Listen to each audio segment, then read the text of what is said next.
3 years. I literally spent the entirety of 2020 telling black conservatives, calm down to the black grassroots and talk to us. We do not bite. We just want to have a conversation.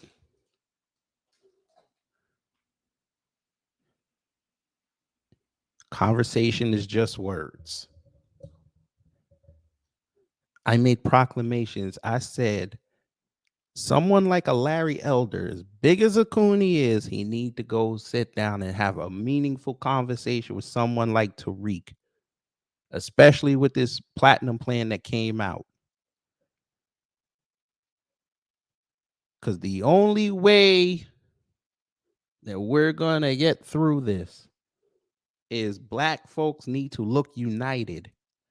Damn the ideologies, damn your political stance. If the entire world sees black people of different ethnicities and ideologies and political leanings standing together for the betterment of the race, that is a powerful message that you cannot buy. They said, F what you talking about. We gonna ride with these conservatives over here because it's about God, family, and country. Say less. I also told y'all, if y'all watch Trump lose, they finna turn on you. I said that way back in like July of 2020 during the uprisings. I said all this. It's documented. I have audio podcasts. It's documented. They said, F what you talking about. George Floyd deserved what he got. We riding with these white conservatives because it's about God, family, and country. And Trump is going to win. And we all saw what happened. Trump didn't win. Okay.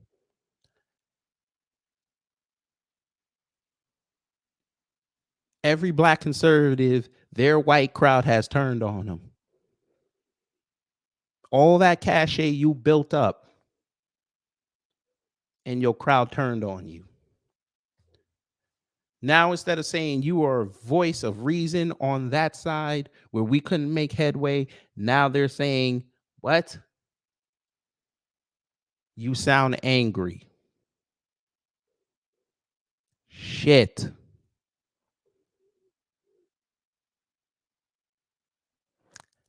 I tried to warn them, folks. We're going to get into this. But let's see who's in the building. And yes, I'm going to be on camera for this. Oh, yes, I'm going to be on camera for this one. And yes, I do not care that my shirt is not ironed. I took this out of my trunk. Y'all leave me alone. Let's see. CRU Realty, good morning. Carlton Wade, good morning. Mike, 4282, good morning. DSB, good morning. And Old Grandma, good morning. Hope everybody is doing well. Greets, hello. By the way, the subject that you saw in the thumbnail, that is Pastor Doctor. Well, I don't know if it's Pastor Doctor or Dr. Pastor, but we'll call him Dr. Pastor. Dr. Pastor Darrell Scott.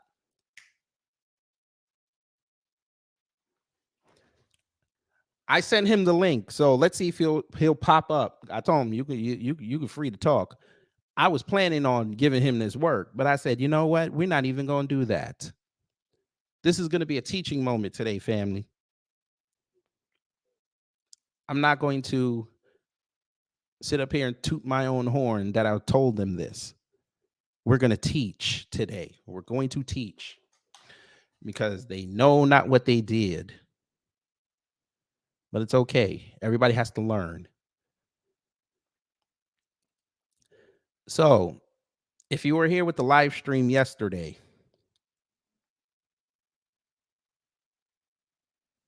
I had talked about, Micah Johnson, Chris Dorner, and Gavin Long. But towards the end, I had a message for conservatives. And I brought up Dinesh D'Souza's tweet his very anti-black tweet because what he wrote on Twitter basically went viral, and everybody from every walk of life called his ass out on it. We're gonna pull up the tweet again, and I want y'all to take this tweet in. I know you probably don't want to see it again, but we need it for context. So here it is. So this guy, Bruce Bartlett, said the most important truth in American politics that no one ever talks about: half the population has an IQ below the median, and GOP represents them. Okay. Nothing wrong with that. I actually agreed with that tweet because, again, when Trump got in 2016, his two biggest demographics were not only white women, who people were shocked that he got, but the lesser known one, but was very important, was the white non-college educated man. Yes, Torian. Good morning. Dinesh Deshitsa. Yes. Spidey. Good morning. Maxwell Jenkins. Good morning.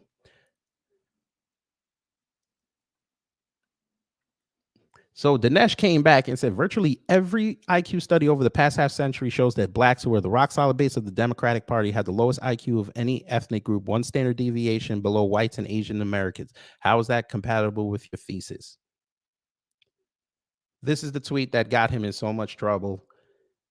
And everybody from Tariq to the subject matter, Dr. Darrell Scott, had a problem with. Oh, yes, he had a problem with it. I'm going to show you what he said because Darrell Scott spent the whole day fielding people coming at him. I was trying to find the exact. How do y'all check retweets on this? Because I was looking for it yesterday and I couldn't find it. I want his actual retweet.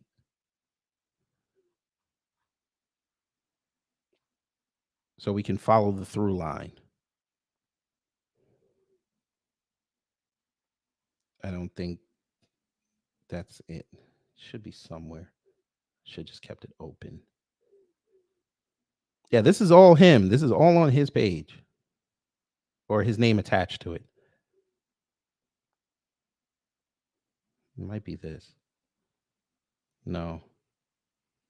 Well, maybe. Hold on.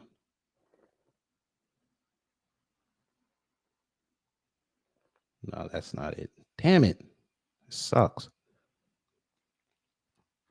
But anyway, Dr. Darrell Scott, he had a hell of a problem with what he said. So let's begin. We'll just begin from the top. Now, again, I asked him to come on, so let's see if he'll show up. Probably not, but you know, you say he literally mentioned race when it wasn't mentioned. This is the conservatives. Edward Jones, good morning. Black Big King, Bitcoin Key, hello. Yes, he did write that. So let's blow this up.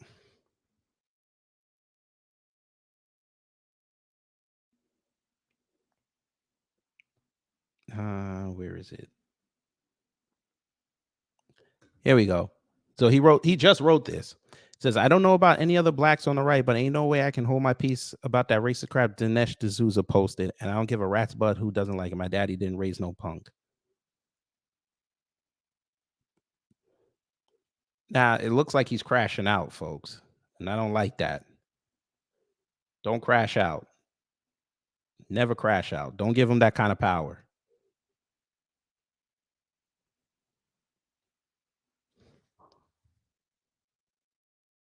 The man is crashing out. That's not good.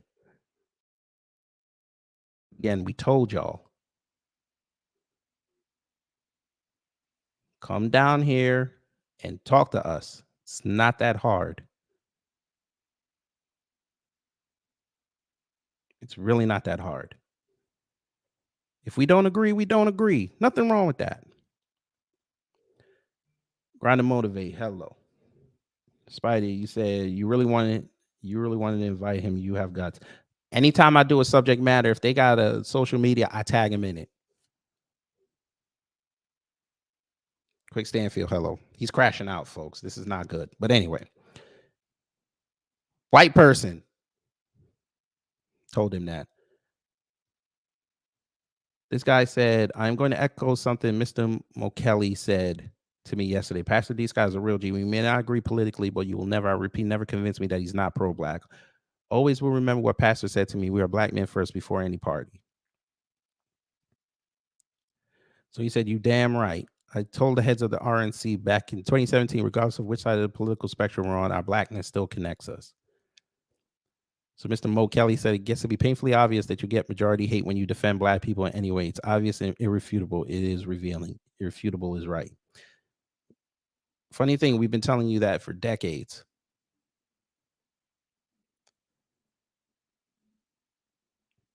We'll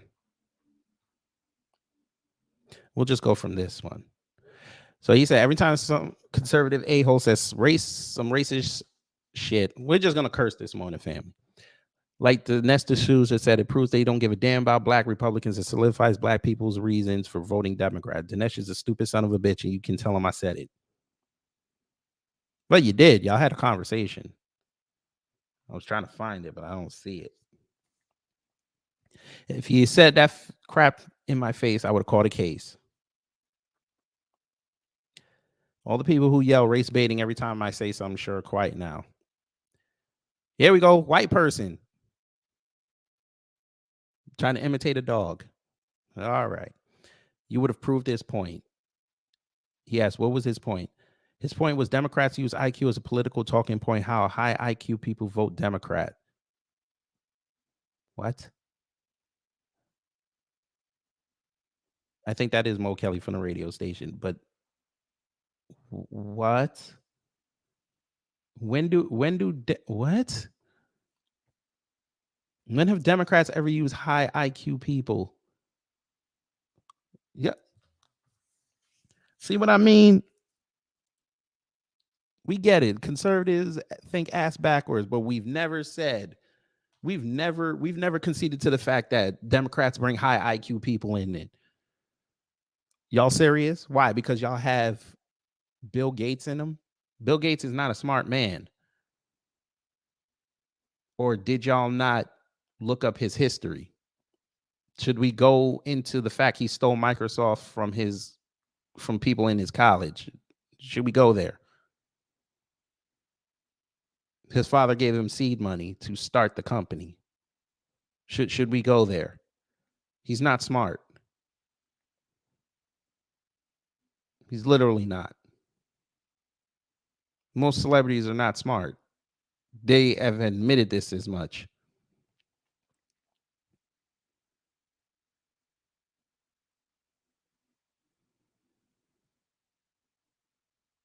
That's why you don't see them outside of entertainment circles doing interviews.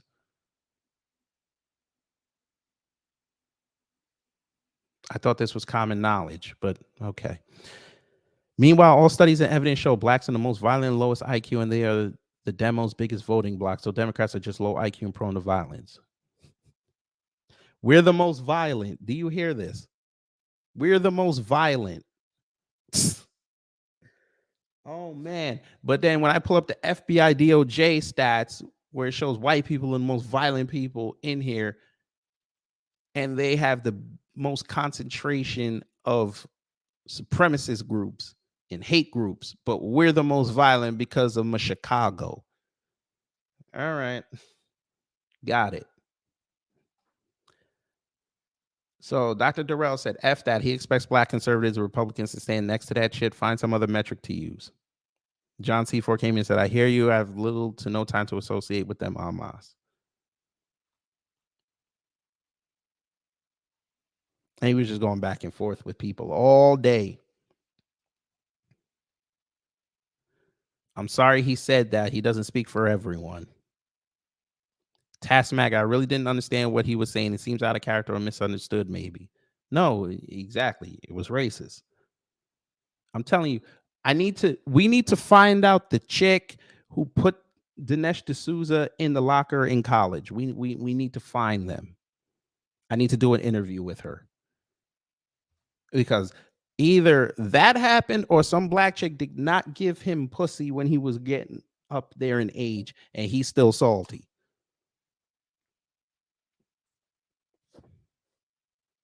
Quick Stanfield said, I don't know about this year, but last year Chicago was number 18 out of 50 murder in the US. Chicago, I can literally pull up the 25 most dangerous cities in America, and Chicago's not even in there. But they use Chicago because every time there's a holiday, there's mass shootings there. There's a multitude of people shot, and they think that Chicago is Chicago. Okay, conservatives, if Chicago was really that bad, Chicago would be on the TV every day.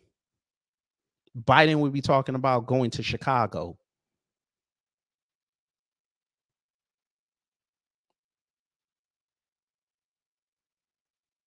The last time you heard a president threaten something about Chicago was Trump when he said, I'm going to send the National Guard in there to help the cops.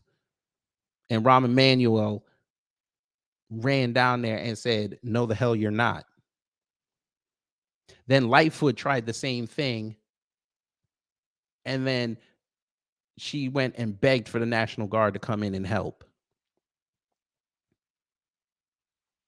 But even then, Chicago still wasn't off the chain. So I don't know what y'all talking about.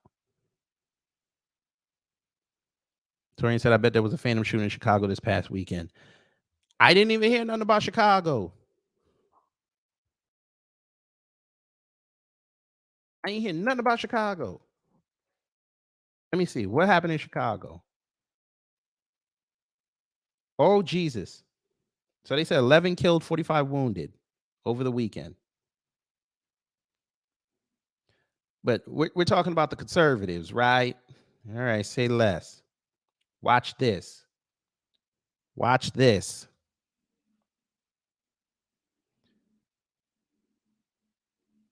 Tabernacle. We're on Fox News. Listen to what this guy says. Damn it. I hate when they do this. I swear I hate when they do this. Fair use.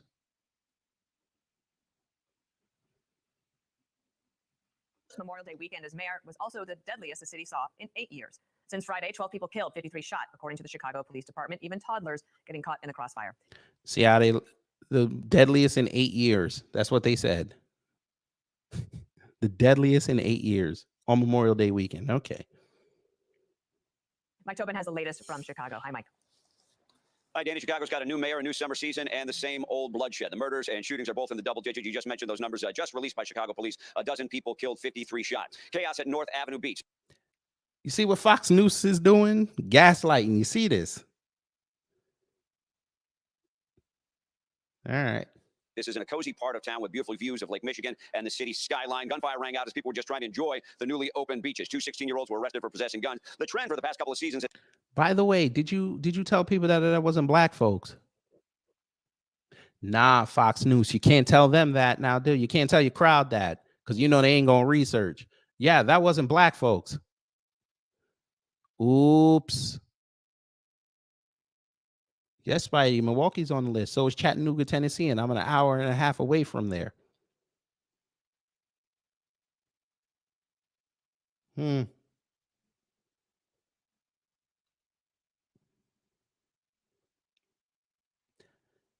Maxwell asks, how many violent white crimes aren't reported or highlighted? They'll never do that because then they'll give credence to the FBI stats that they try to say doesn't happen with white people. They would actually have to say, we can't use the argument that there's more people, so of course there's going to be more violence with white people. They can't use that anymore. They're going to have to admit that they're inherently violent. Maybe they'll wake up and do something, but we know they won't. Back to this story. This is funny. Has been that teenagers crowd the beach, get rowdy, and that gives way to violence. Police and violence interrupters were on hand, searching bags and trying to prevent the violence. Wanding anyone, and we're not checking their body. We're not patting anyone down unless we see something really strange there. So we're checking the bags for alcohol, weapons, and any type of contraband. And you can't just retreat to the nice parts of town to escape the violence. The Lakeview neighborhood is known for expensive real estate, yuppie living, and Wrigley Field. This weekend, crime scene. Yuppie living. Did y'all hear what this man said? Yuppie living.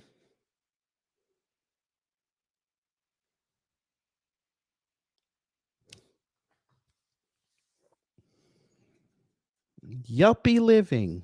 Do tell. And Wrigley Field.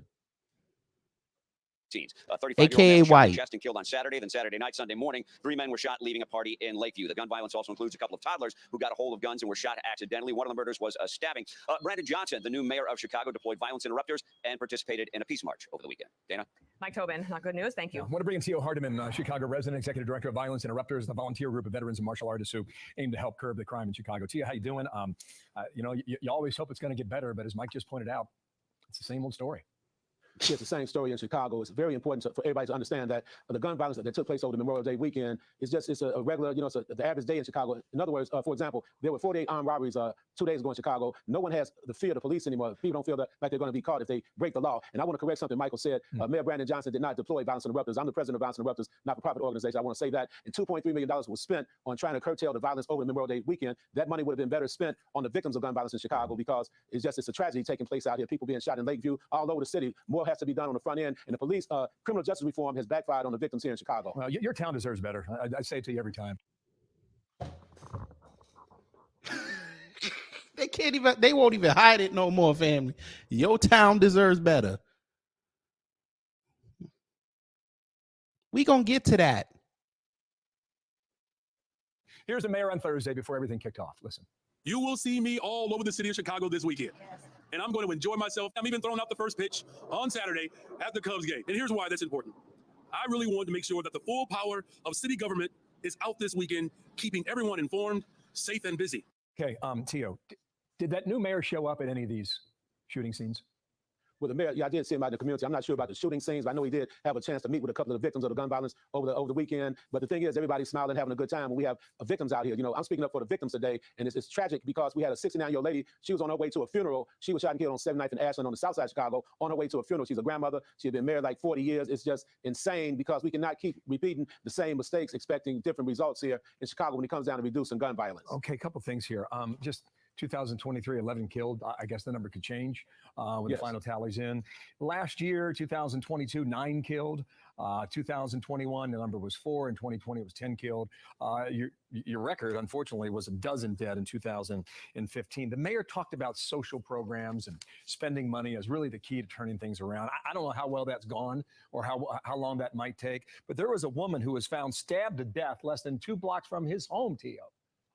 Yeah, I'm very familiar with the Austin community where the mayor resides. Yeah, there's a woman found, it was ruled a homicide. So it's crazy all over the west side and the south side. That's why, I began to think about having people go downtown to try to work with the crowds of young people when we have all this bloodshed on the west and south side of Chicago. I don't think that was the best strategy to take when it comes down to addressing issues in our community. Let me say this also. There's an art to stopping killings out here. Most killers do not talk. It's important to be able to intercept whispers, and it's all about having personal relationships with some of these guys on the streets if you really want to stop a killing. The police can only do so much. We have policies in Chicago where the police cannot chase somebody in a car. They cannot chase you on foot. Some of them policies need to be reversed right now in order to get the job done here in Chicago. No, you speak the truth. Theo, thanks for coming back on, and good luck to you, okay? Unfortunately, we're going to follow it every summer because we always have. Theo Hardiman in Chicago. Thank you. What did you just say, Mr. White Man? Say that again. More deadly violence. Say in that Chicago. again, Mr. White Brandon Man. They can only do so much. We have policies in the car. They cannot chase you on foot. Some of them policies need to be reversed right now in order to get the job done here in Chicago. No, you speak the truth. Theo, thanks for coming back on, and good luck to you, okay? Unfortunately, we're going to follow it every summer because we always have. Theo Hardiman in Chicago. Thank you. Ain't that a bitch?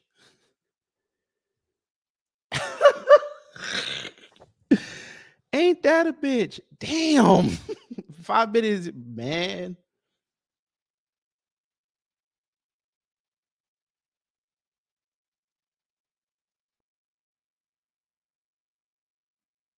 One more thing. Bye-bye, bitch.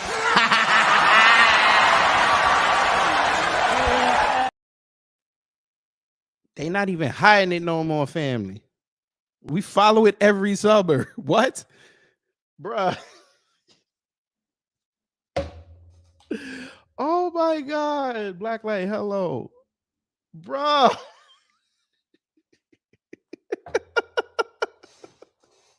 Oh God. Oh man, I can't wait till they find out that Tucker Carlson on Twitter gets more viewers than Fox News. I can't wait. Oh man, but here we go, family. U.S. News and World Report. Most dangerous places in the U.S. in 2023-24. Number 1 is Memphis, the most dangerous place in the country. Number 2, Albuquerque, New Mexico. Guess what? Black folks ain't there. That's mostly Latinos and white folk and the Native Americans. But all right, that's black folks' fault, right? Number 3, Anchorage, Alaska. I don't know too many black folk that go up to Alaska.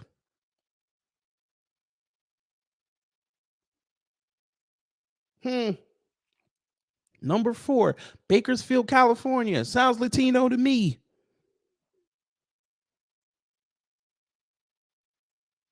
Little Rock, Arkansas. Let's look up their demographics for black folks.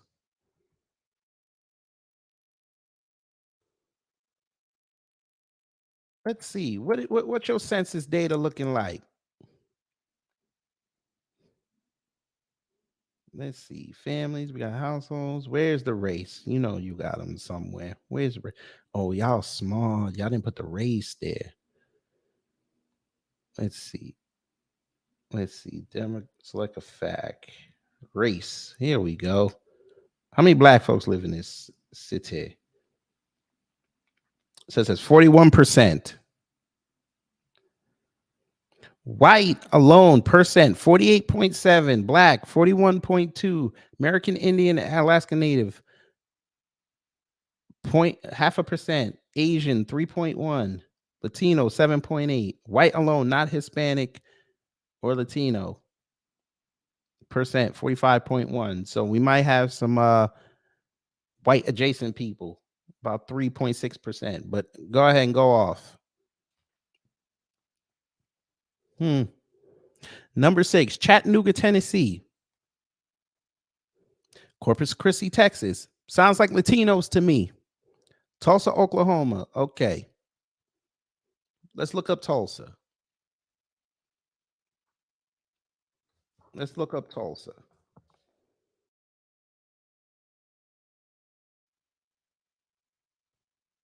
Okay, so Tulsa is predominantly black. Okay, so they finally got one right. Columbia, South Carolina. Kalamazoo, Michigan. Salt Lake City, Utah. Rockford, Illinois, outside of Chicago. Stockton, California. Greensboro, North Carolina. Denver. Houston. Sounds like them Nigerians. I'm fucked up. That was wrong. I shouldn't have said that. I apologize. That was wrong.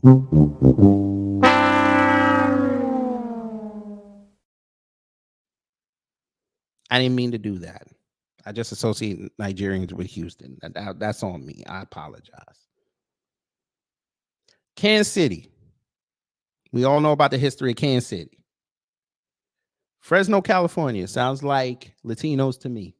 Milwaukee. There you go. That's Spidey's town. There you go. Oklahoma City. We know about Oklahoma City. San Francisco. We know why. South Bend, Indiana. Greenville, South Carolina. St. Louis. Flint. So there's your 25. Maybe 2 or 3 are predominantly black. So explain to me, where is Chicago? Where's Chicago? Oh, y'all mad. I only did, you right. I only did 25. Let's do 50. Let's do 50. Let's do this. We're just going to type in Chicago. We're going to type in Chicago. Let's see. Where's Chicago? Chicago's number 31. 31. 31. 31. Who's above them? Baton Rouge, Minneapolis, Springfield, Massachusetts, outside of Boston, Akron, New Haven, Connecticut, Indianapolis, Hartford, Connecticut, Tide, Vallejo, California, and Cincinnati, Greensboro, Modesto, California, Corpus Christi.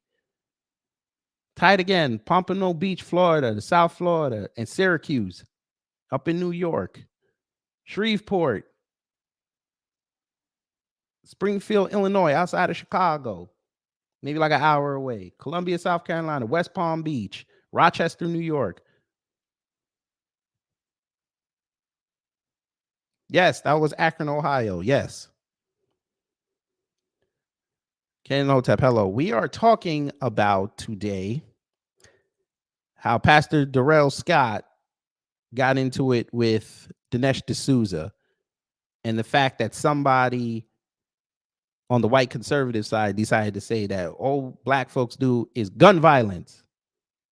And gun violence we can attribute to low IQ because they always like to use Chicago because there's two main areas where black folks are, and they think that's all the violence in the city, which we know it's not. But Chicago does not even end up in the top 25.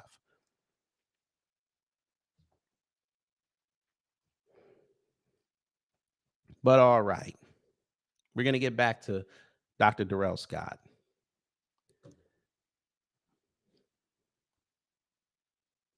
What he said was undeniably scientifically proven to be true. Are you fucking for real?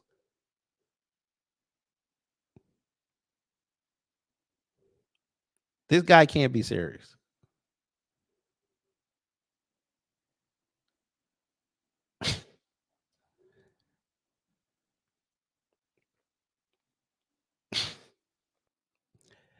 This is why I told black conservatives, do not get down with these white conservatives. You will wake up with racist fleas.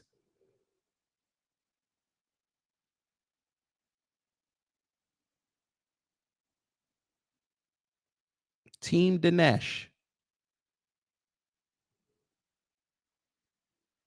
This is a pathetic tweet.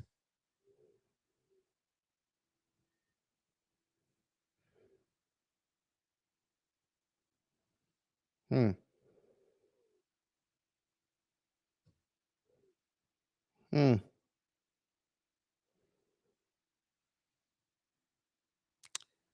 But yes, it is true that the pastor is a Trump supporter. He's never not admitted this. He's never not admitted this.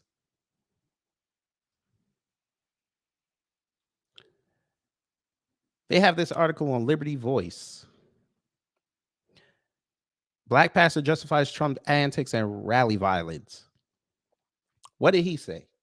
Again, this is not me getting at the pastor, trying to tell y'all a story. This is a teaching moment. He talked with Tamron Hall, ladies and gentlemen, when she was on MSNBC. Hall asked the pastor if he felt as if Trump was inciting the violence, which seems to dominate his rallies. While Scott said he does not believe the Republican candidate plays a role in inciting violence, he understands why Trump supporters respond in a violent manner. The minister, to the confusion of viewers and the interviewer, clarified his answer by saying, inciting? No, because you don't see the Donald Trump supporters fighting each other. If he was creating an atmosphere and a climate of hate, then you will see people, supporters there to attend the meeting fighting each other.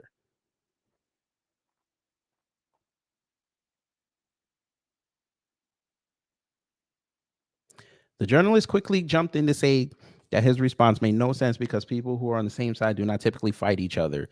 Scott went on to say those that are antagonistic towards him are coming in with the intention of causing conflict and disruption.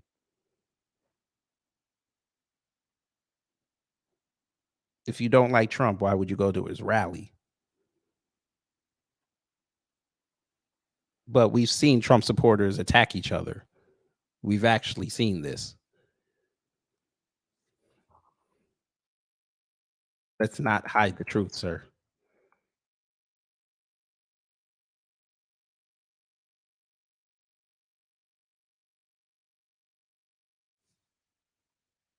I'm just saying, we've seen this.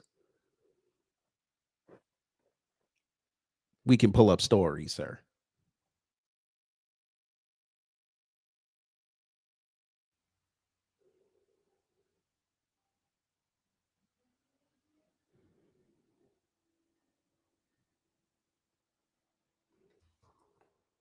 But all right. Got it.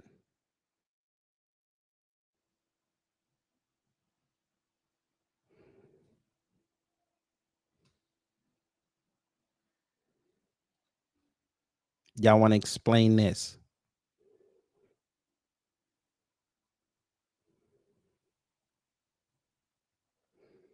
Dinesh is way off base. That's what he said. And then he doubled down on it, brother. I think this would be good for you on your side with the whole types to talk about.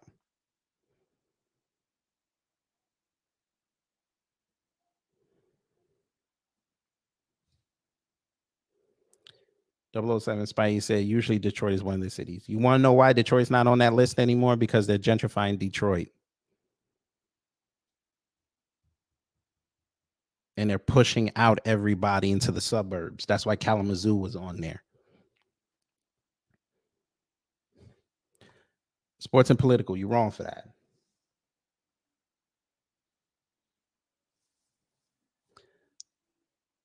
But again, Pastor, we have stories of this.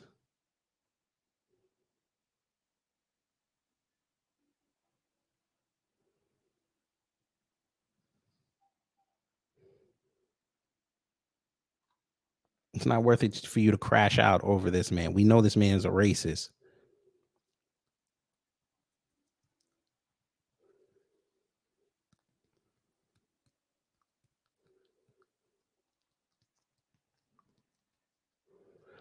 I'm really trying to find, I'm still trying to find this tweet. I can't find it where he retweeted this man. I'm really trying to find it. I can't find it. Maybe it's on Dinesh's. Let's see. Maybe we can find it on Dinesh's.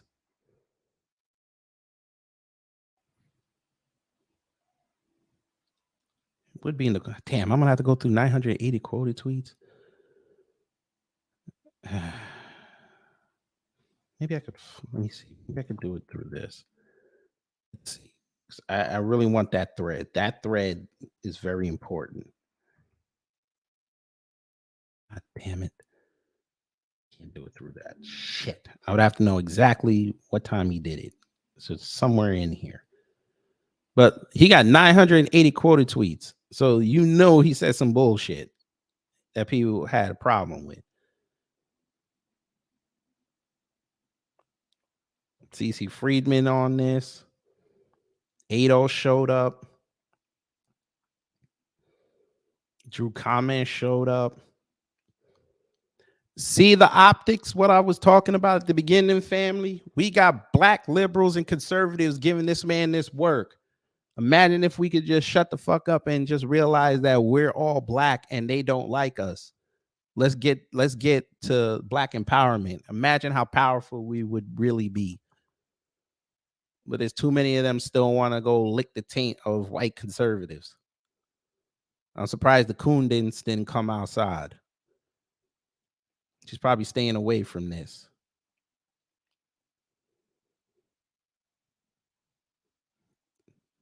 Trill Texas up in there. Shout out to him.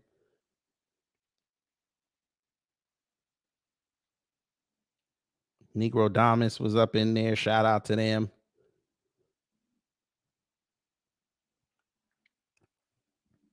It wasn't that late.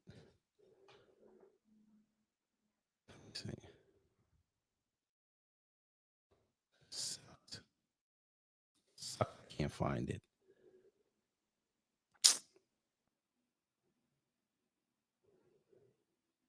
But yeah, man, I mean, look at this. A felon is trying to tell black folks that we're violent and we just vote for Democrats. That he didn't check. I guess he didn't check the numbers, huh? I guess he didn't know what happened in 2022. We vote for Democrats so much. Stacey Abrams lost. Mandela Barnes lost.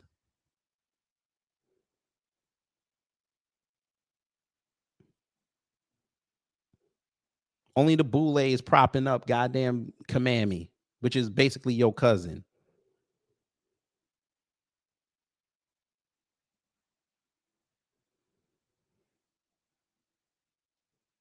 Black people's IQs are so low. How come we have the lowest number of injections over the Belle Biv DeVoe? But we're so dumb, right? We're so dumb. 30% of our kids aren't in these public schools, but y'all don't want to report on that. But we're so dumb.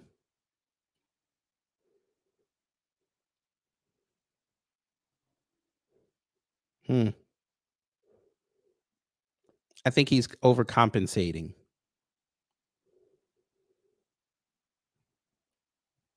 LB, shout out to LB. Look at all these. Even white folk called him out, and he's trying to kiss up to him.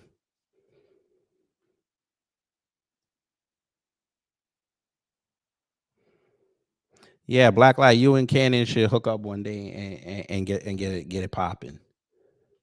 I think y'all could do something. I think y'all can do something. Yeah, get that done.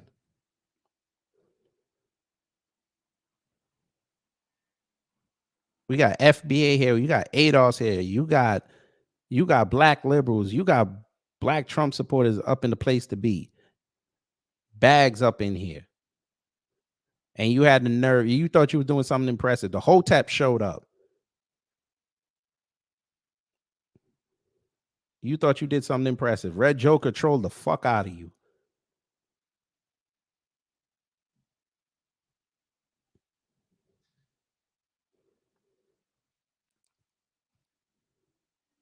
There's my comment.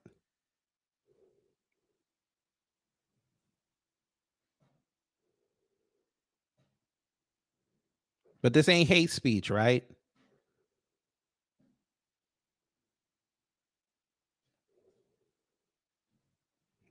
This ain't hate speech.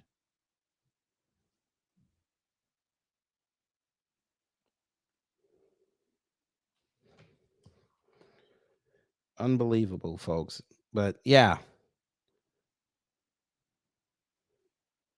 I'm going to let y'all do something. There you go. Give me your thoughts on it if you would like. I put the link in the chat. And we're going to pin it. Give me your thoughts.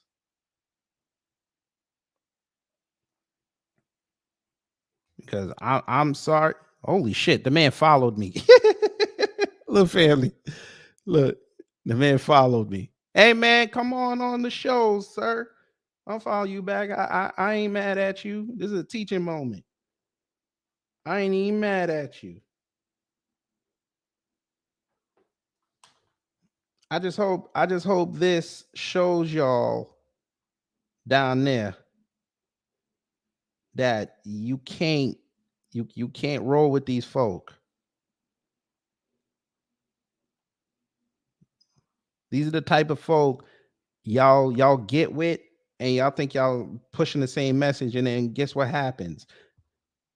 They switch on you very quickly, i.e. what Trump did to Candace Owens in that interview.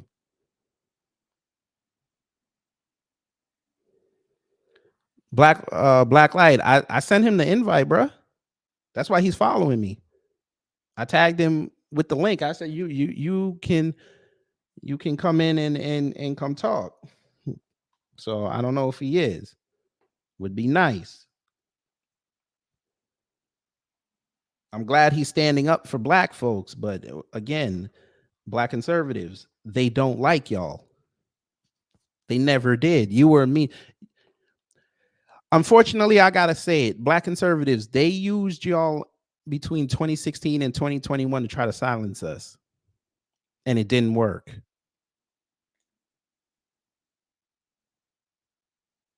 Yo, 103 Queen and hello. It didn't work. The black grassroots was way more powerful than you thought because, again, a lot of y'all thought we were Black Lives Matter when we kept telling you we weren't. We didn't respect them. We understood the message they were trying to push, but we didn't respect what they were doing.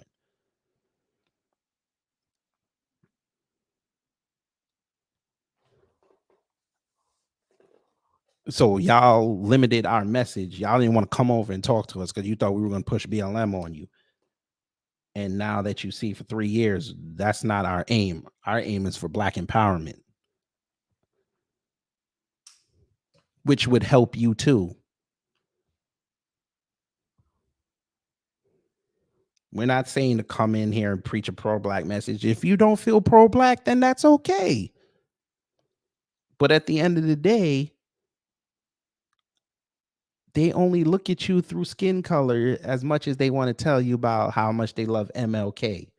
They think about skin color. That's all white conservatives have ever done.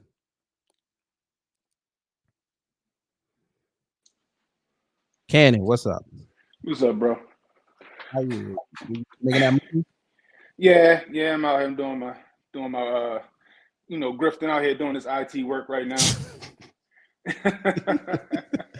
What's up, man? Not much, yo. Like, you know how the red whites be acting, yo. Like, we know. We the cannon fodder. You know what I mean? Like, all right, go without saying, spots like Chicago, Baltimore, we got our issues, right? Mm-hmm. We got our violence, but it's not because we got low IQs. It's because it's the lack of opportunity, right? We always talk about the social economic problems here. You know what I mean? And it's not, and most of that's due to the government, especially the local government. You know what I mean? Not doing anything to help, our community further or better itself, right? Mm-hmm. So, like, for example, my man Reaction PR, he came through Baltimore. I think he was doing some training down here. So he asked me to show me around, but he didn't want to see downtown. He wanted, hey, yo, show me the shit that Kimberly Klasick and stuff be showing, right? So I took him around way. I took him by my old neighborhood. Mm-hmm. I took him by where they, shoot the wire or shot the wire.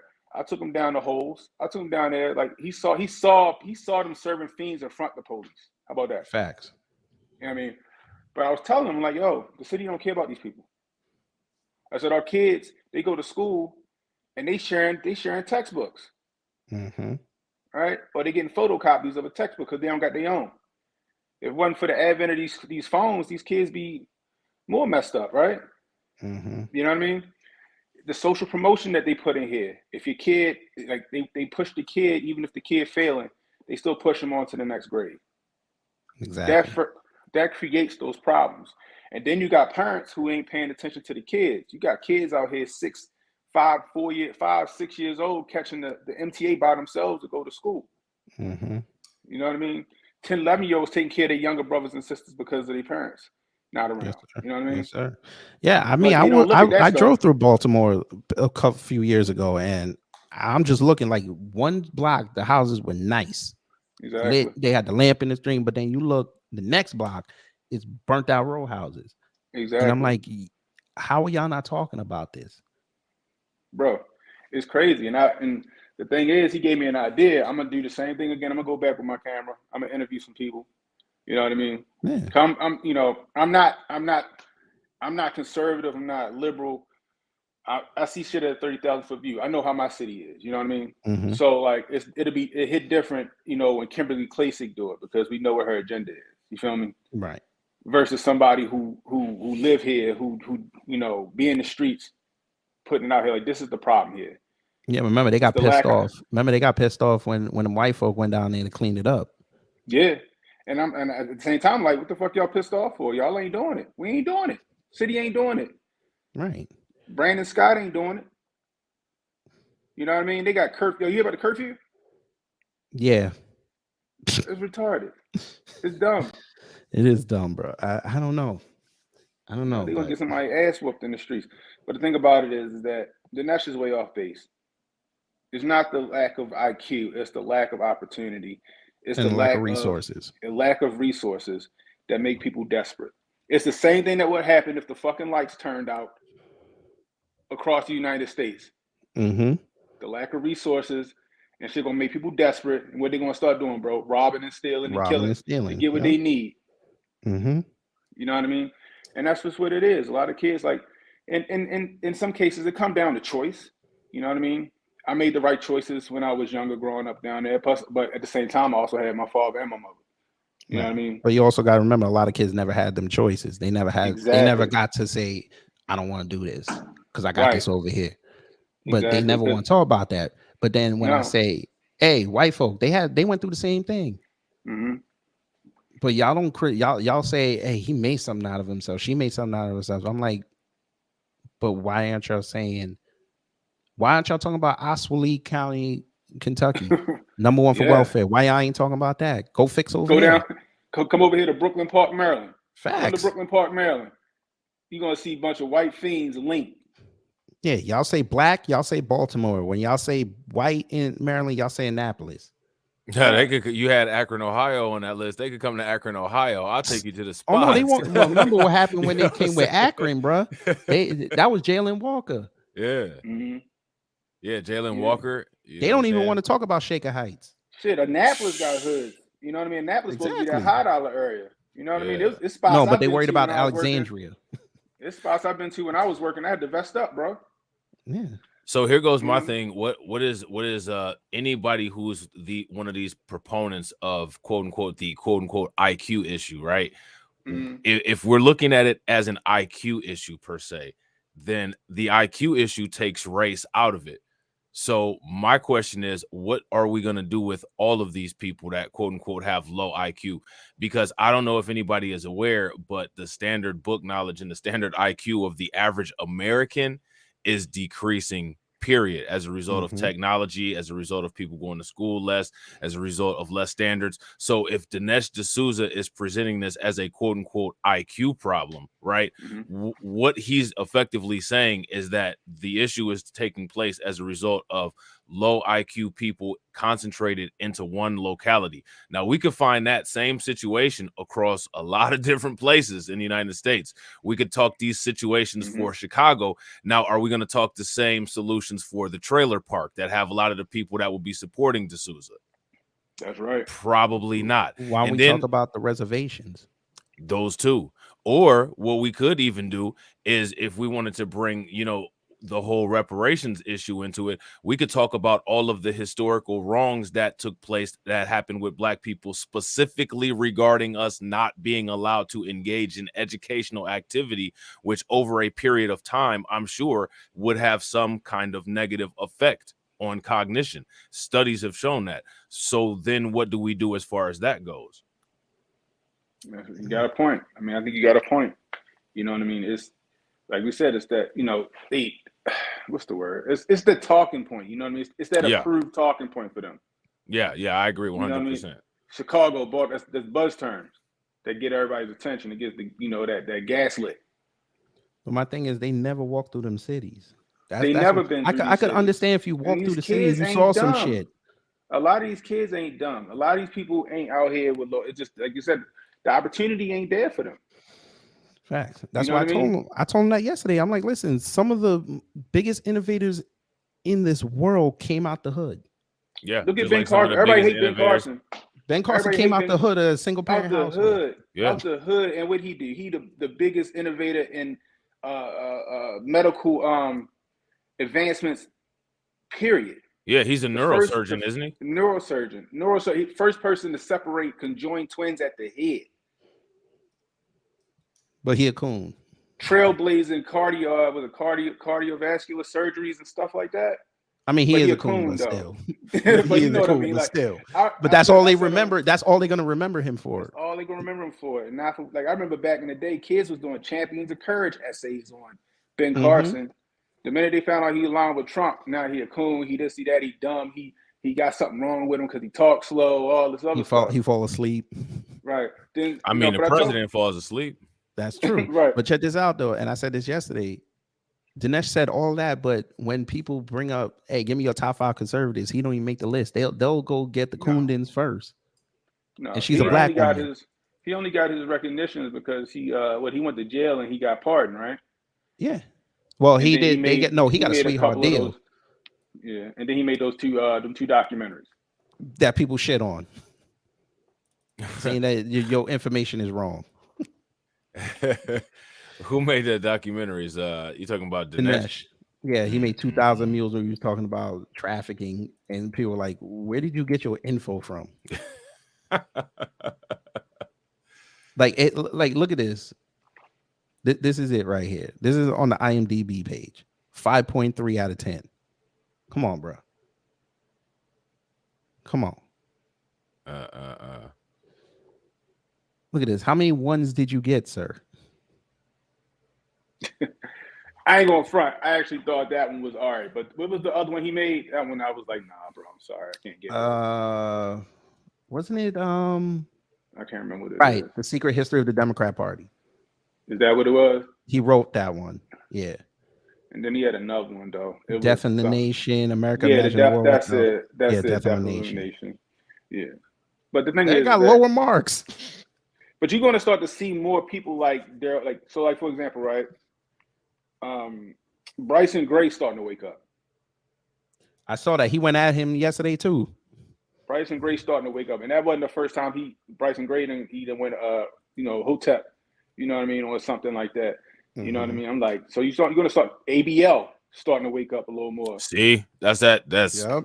My man TD Hip Hop Media got a lot of my man TD Hip Hop Media got a lot of faith in ABL. I'll be like, I don't know, bro. Yeah, he's starting. I got faith in him because I've heard him preach a pro-black message, but I understand. Remember what I said when he started talking pro-black, they were like, "You're not getting to 1 million subscribers." Oh yeah. You notice how that go. He's not pushing them buzzwords, you know, that they need him to push.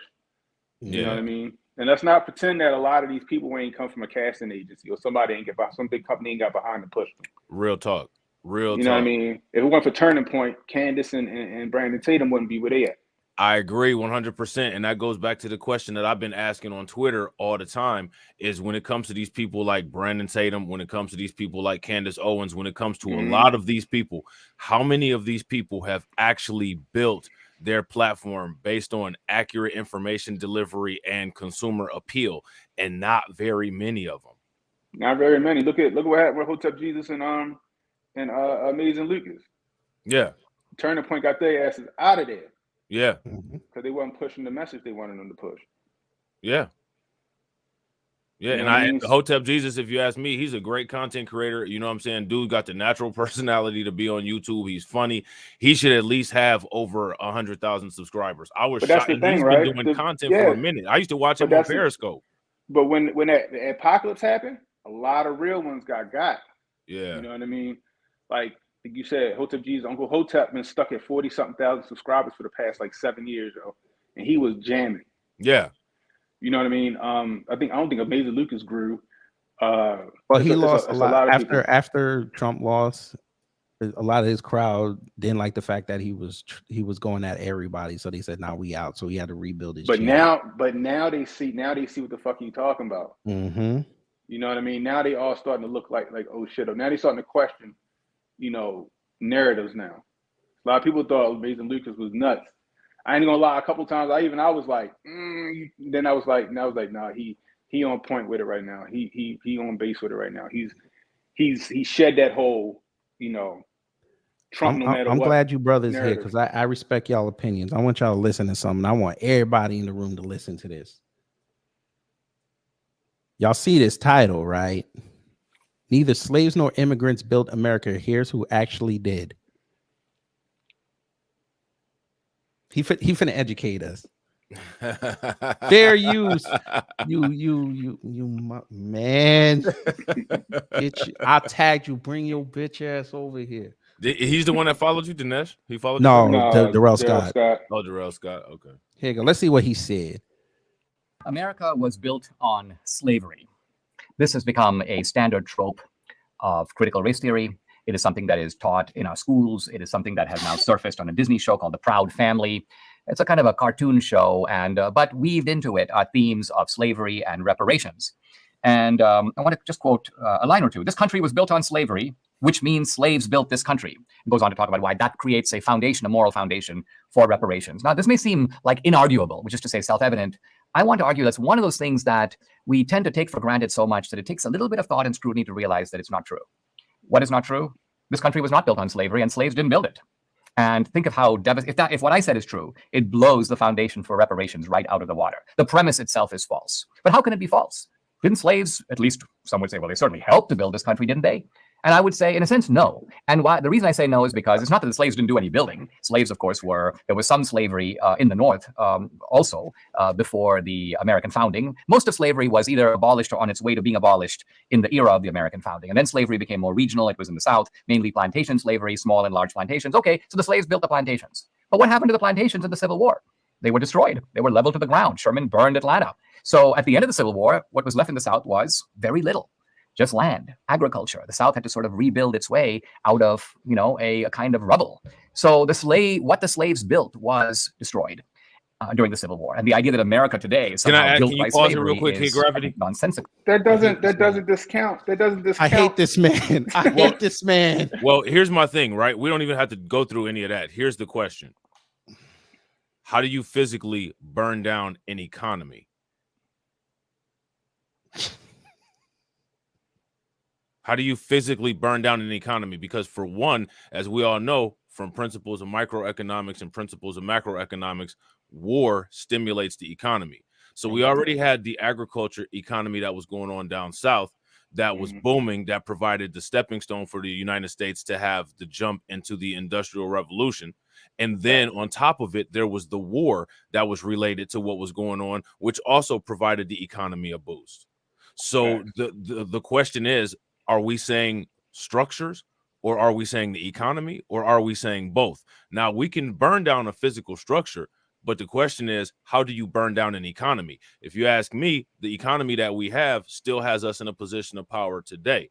People always ask the question of how does slavery affect people that are alive today? Slavery has affected every single American alive today because it springboarded this wonderful economy that we have that we utilize to bully the rest of the world, which gives us the comfortable lives that we have here.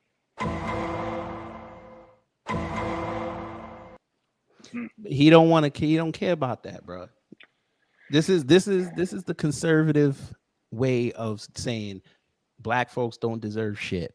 Well, we're talking about these people, I think, if I'm not mistaken, the Southern Asian people, if we're on this IQ conversation, he's supposed to have a far higher IQ than me. So he should easily be able to, because how will you have a farther IQ, but you got caught up in a campaign scandal? Right. You got Fed charges. Most black folks don't have Fed charges. Right. Trump pardoned you through a tweet. That's what you said, sir. Exactly what happened. I mean, but like, I'm along the lines of like, you know what I mean? Hey, y'all want to give me some money? Like, now I know that my struggle ain't what my grandparents' struggle was, and they're struggling with their parents' struggle was. You know what I mean? I ain't gone as far to see that, but at the same time, it's like the Jews got their reparations after World War II, right? Yeah, to repair their legacies that the Germans destroyed. Exactly. You know what I mean? All. That's what reparations is. It's more important than just the cash and all that. It's about repairing these legacies that these white folk took away from black people. That's what it's about. Here's the easier question to shut all of this down. See, like, I'm gonna actually shut it down, unlike Dinesh. At what point were black Americans allowed to participate in the United States economy?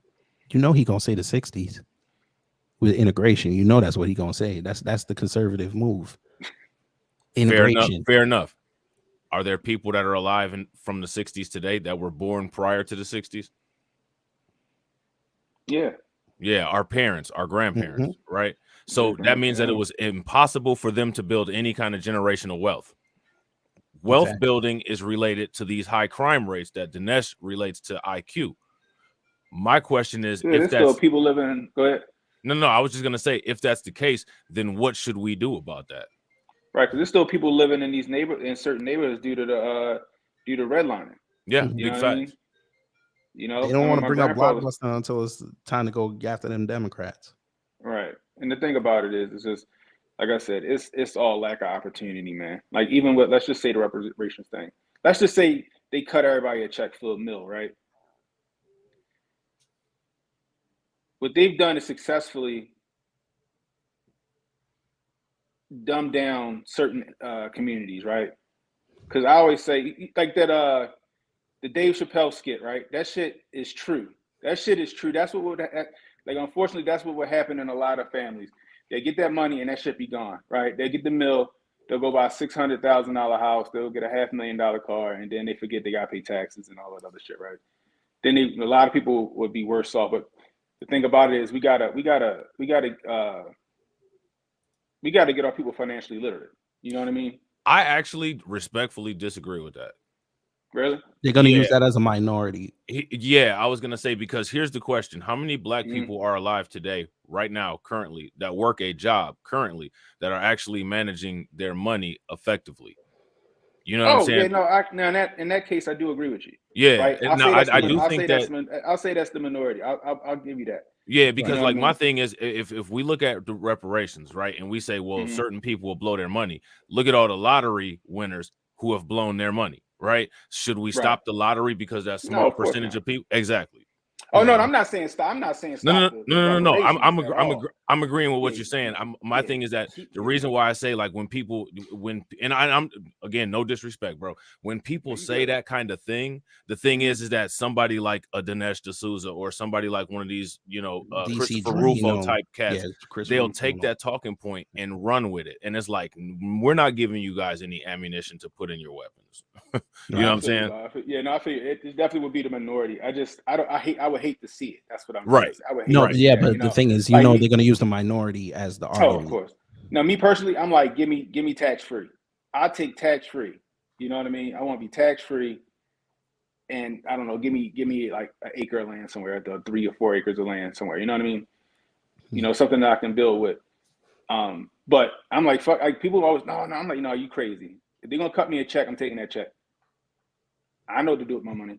Right. You know what I mean? So stop trying to count people out on behalf of they don't know no better. Right. You know what I mean? Like it's going to be people in any race or ethnicity that don't know no better. They're gonna mismanage shit. Yep. But like you How just many said, white it people doesn't mismanage their money every day?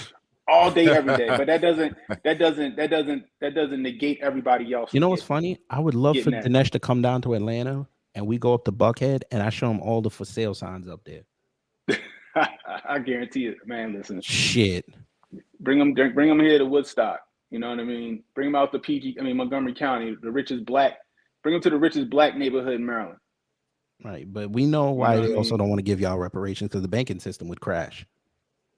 Bro. All y'all would be paying in cash. Where's that money going? It ain't going in Right. the bank. Right. I wouldn't put it in the bank. first goddamn it. day of them checks, there'll be massive withdrawals. People like, listen, I'm just gonna play cash.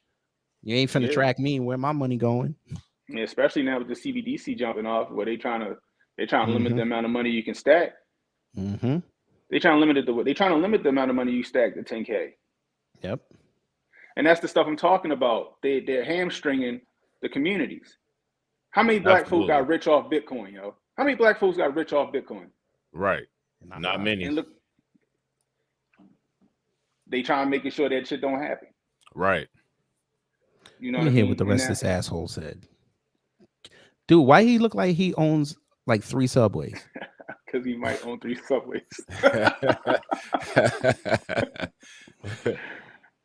Now, it's tempting for people to go from there to say, well, all right, but what about the immigrants? Didn't the immigrants build America? No, they didn't either. Now, I'm not saying that the immigrants, again, didn't do anything, they didn't work, but the country was built by the original European settlers. They are the ones who established. Come on, bro. So we're not going to pretend Who was like it? It wasn't no European settlers in the field, sir. Let me ask you a question. Was They Benjamin probably did it for Banneker 3 days and said, we can't do this. was Benjamin Banneker a European settler? Jesus, Did he build anything? Anybody want to tell me what he built?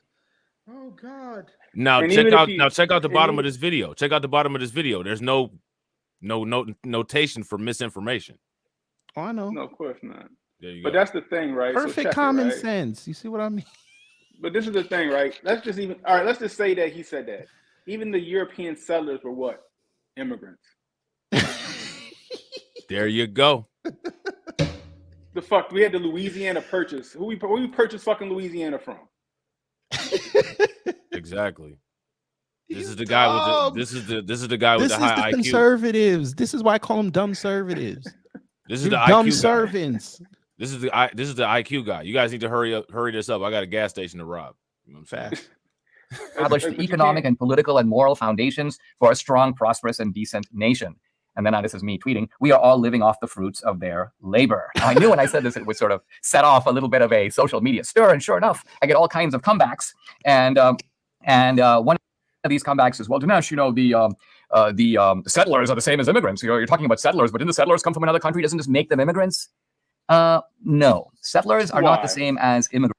Settlers are not the same as immigrants. It's okay. Hey, you know what? He could be right, family. He could be right. And also, they So didn't settle. There was already people here. Right. Exactly. It's like if We're I gonna left, see. I'm still settling somewhere. If Let's I look bought a up the new definition house, of settlers. I'm settling in a new house. It's not like they went to Antarctica where there's nobody. They went to the United States and slaughtered a bunch of people. Here we go. Settlers. You know? One who settles in a new region, especially a region that has few occupants or is that occupied by people of a different ethnic or religious group. Say less. Let's look up immigrants. Person who leaves one country to settle permanently in another. That's pretty much sounds like the 70% a majority here in the United States, if you ask me. I mean, remember the old Schoolhouse Rock song, "The Great American Melting Pot"? Remember that shit? Like, come on, like, so now you want to tell us that the United States it's not founded on immigration and settling here? We're probably the most diverse group, probably the most diverse country in the world, based on immigration. Illegal immigration at that. Facts. None of those people asked any. None of those people ever were naturalized. None of those people ever, filed any papers. None of those people ever did anything. You know what I'm saying? They filed hot bullets. We got guns and fucking smallpox. Right, basically. You know what I'm saying? Even though they stole gunpowder from the Chinese, but we got measles in magazines. You know, measles in magazines. Right. How do I know they didn't send malaria to Africa? Well, I'll tell you what, malaria is one of the reasons why they couldn't go so deep in Africa. That's one of the reasons why black people have sickle cell, because the fibrous regions on the outside of the red blood cells stop the malaria carrying mosquitoes from being able to infiltrate. Yes, that's sir. one of the reasons why those people couldn't get down into those lower regions of Africa, because of their superior immune systems. But they don't want to talk about this. Hey, Dinesh, ain't you from India, sir? I could be wrong. I think he's from India, right? I'm pretty sure. Didn't India just become the poverty capital of the world? Not with the last name like the Caesar. Yeah, I think he's from Indian American. I think he was born in Mumbai. Sir, your country just became the leading poverty country in the world, sir. Yeah, their little rivers and stuff got nothing but trash. They literally shitting on the street. That's the thing, right? And like I said, I take shit with a grain of salt, because sometimes every once in a blue moon, people like him or Crowder might make a point or something, right? But you got to take that shit with a grain of salt. We got to be careful with that, though, brothers. Black people. That's how a lot of us ran into that's what I'm saying. Problems over the last 7 years. You got to take that shit with a grain of salt. You know what I mean? You got to take each one case by case. But you got people that just blindly take his talking points and his data and just run with that shit. Right. Like me, I fell in that Candace Owens trap a couple of times, especially when she went down to Revolt. I got caught, but now I was like, after that George Floyd, Derek Chauvin live stream, I was like, you a wild motherfucker for that. I was on Red Pill Black when she was Red Pill. She was based when she was Red Pill Black, though.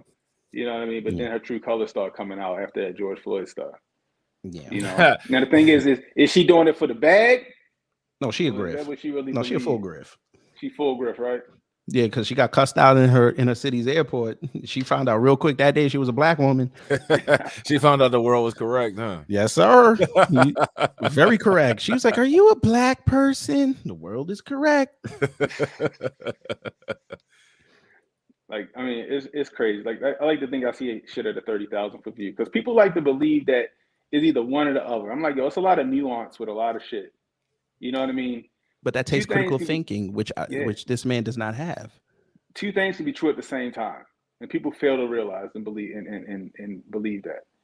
You know, and I think that's where we go wrong with a lot of shit. Like, you're going to see a lot of Darrell Scotts popping up. They're going to start bucking the narrative, right? They're going to start speaking out. Wait. You know, like, what are you talking about? Come on, be real here. But you know what it is. And report. Hello. Which video are you looking for?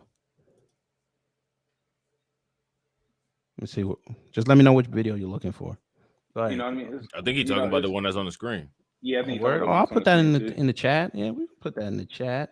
Yeah, we can do that. But it's grifting season. Everybody on their grift right now. Yeah. Oh, the Griff is beautiful. Man, Because Trump coming back. Wait till he goes back on Twitter. Oh Lord.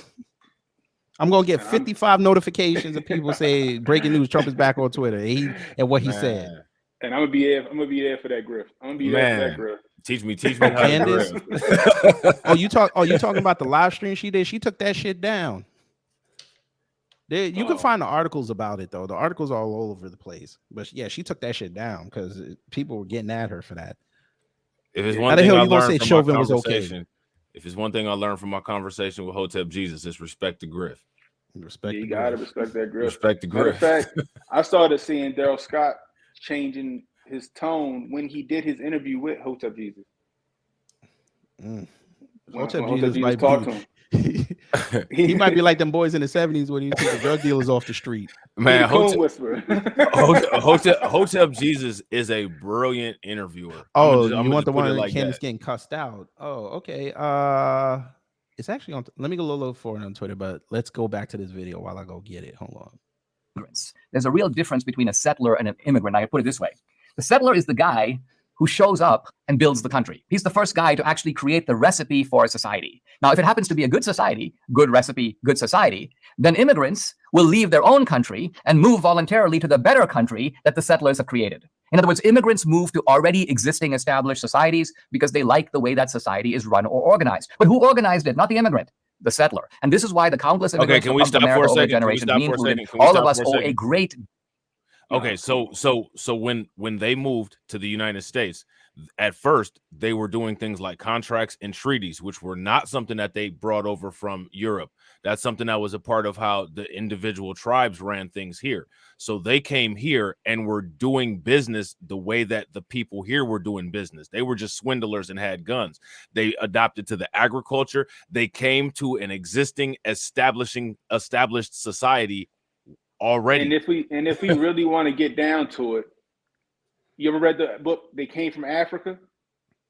No, Where Christopher Columbus' son's journal even said it was Africans already in America before they even got here. I've heard that though. He said they were as dark as the Africans. We were already here. We had already circumnavigated. We had already. When was the coronation again? The coronation? You talking which one? King Charles. When was that? That was like 3 weeks ago, wasn't it? Like 3 Saturdays ago. Okay, so Saturday's date was what? The 27th? So it was the 6th, right? It was like the It was like May 6th, right? It was like the 6th. Yeah, it was the 6th. All right. Yeah. So I'm trying to find this video. I don't know if she took it down. I hope she didn't. But go ahead, y'all keep talking. But yeah, so it's like that's another thing where people they negate, they push a lot of shit out of history. Like, yo, they even said it in the journals that Africans was already here. They'd already started trading and everything with the natives that were here as well. So Dinesh, if you really want to go into it, you want to say it was the settlers. Who was the real settlers, Dinesh? Who were the first settlers of America besides the Native Americans? We want to say it was Africans. Go look at the Olmec statues down in South America. They look like me. Yeah, they do. With fucking space helmets or whatever the fuck they had on their head, but they look like me. Christopher Columbus, they stumbled here, thought this shit was his country. They thought this shit was India. And that's what happened. Well, and then there's the whole Columbus sailed the ocean blue in 1492. What else was going on in 1492? So there was a lot of people. All right, so I just put the video link in the chat. The one that says t.co. That's the link. It's like 14 minutes in, I think. But yeah, she found out that day she was a black woman. What was going on in 1492? That's when I said like 14 minutes in. No. I'm talking about when Columbus was sailing the ocean blue in 1492. What happened? Shit. Didn't he fail? Why were certain groups of people sailing the ocean in 1492? 2 groups of people got kicked out of Spain. Mm-hmm. One of them you're allowed to mention, the other you're not.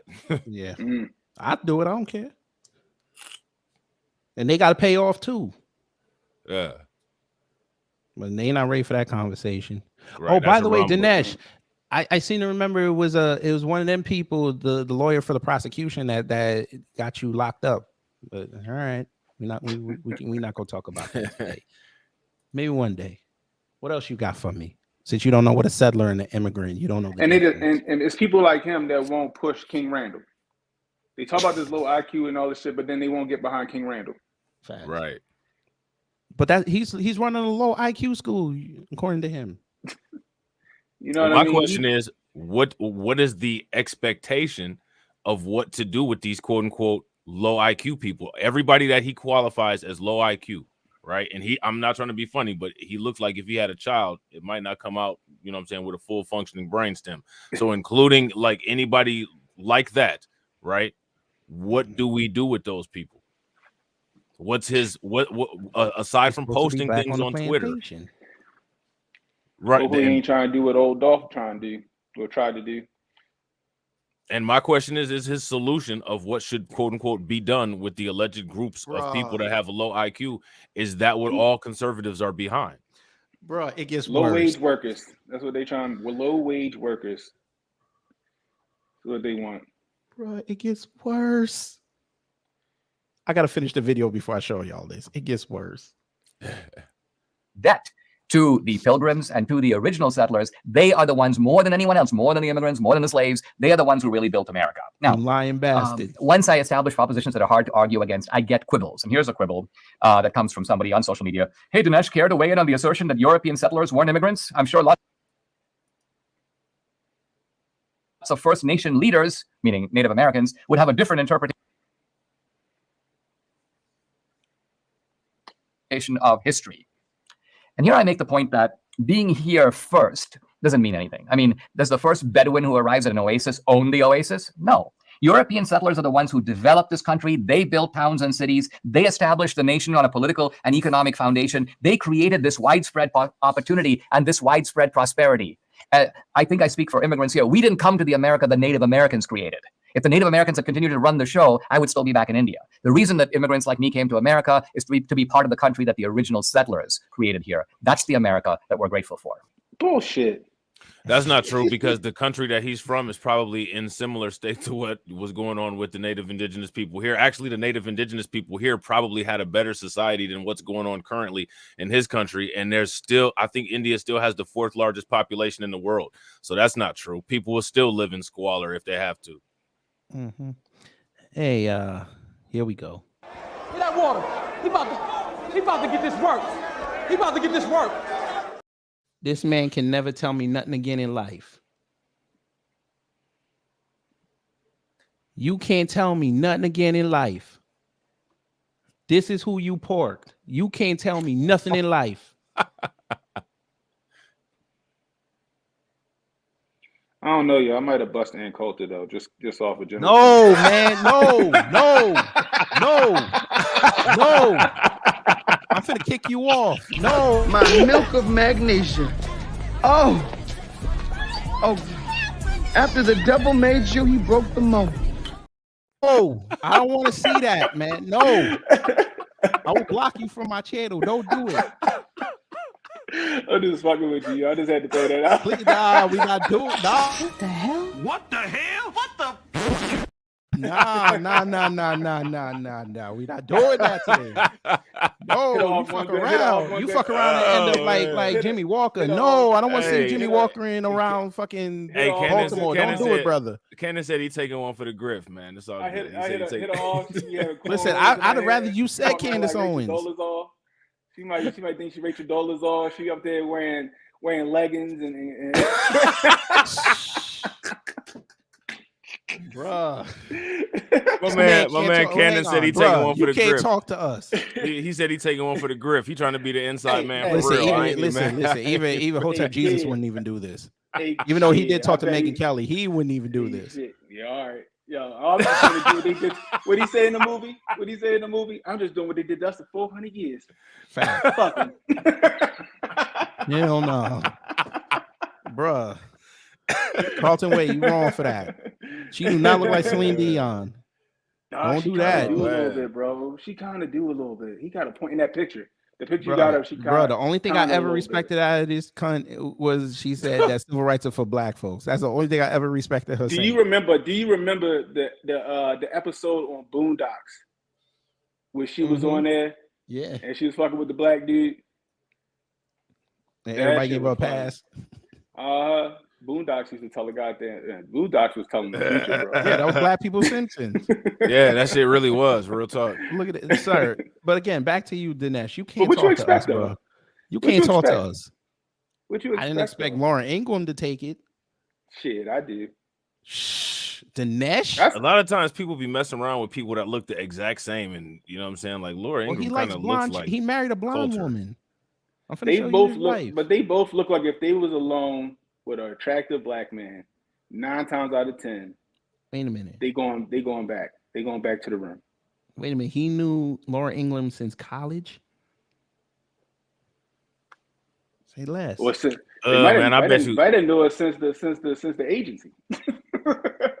We gotta find the tape. It's probably the tape is probably called the Ingram Angle.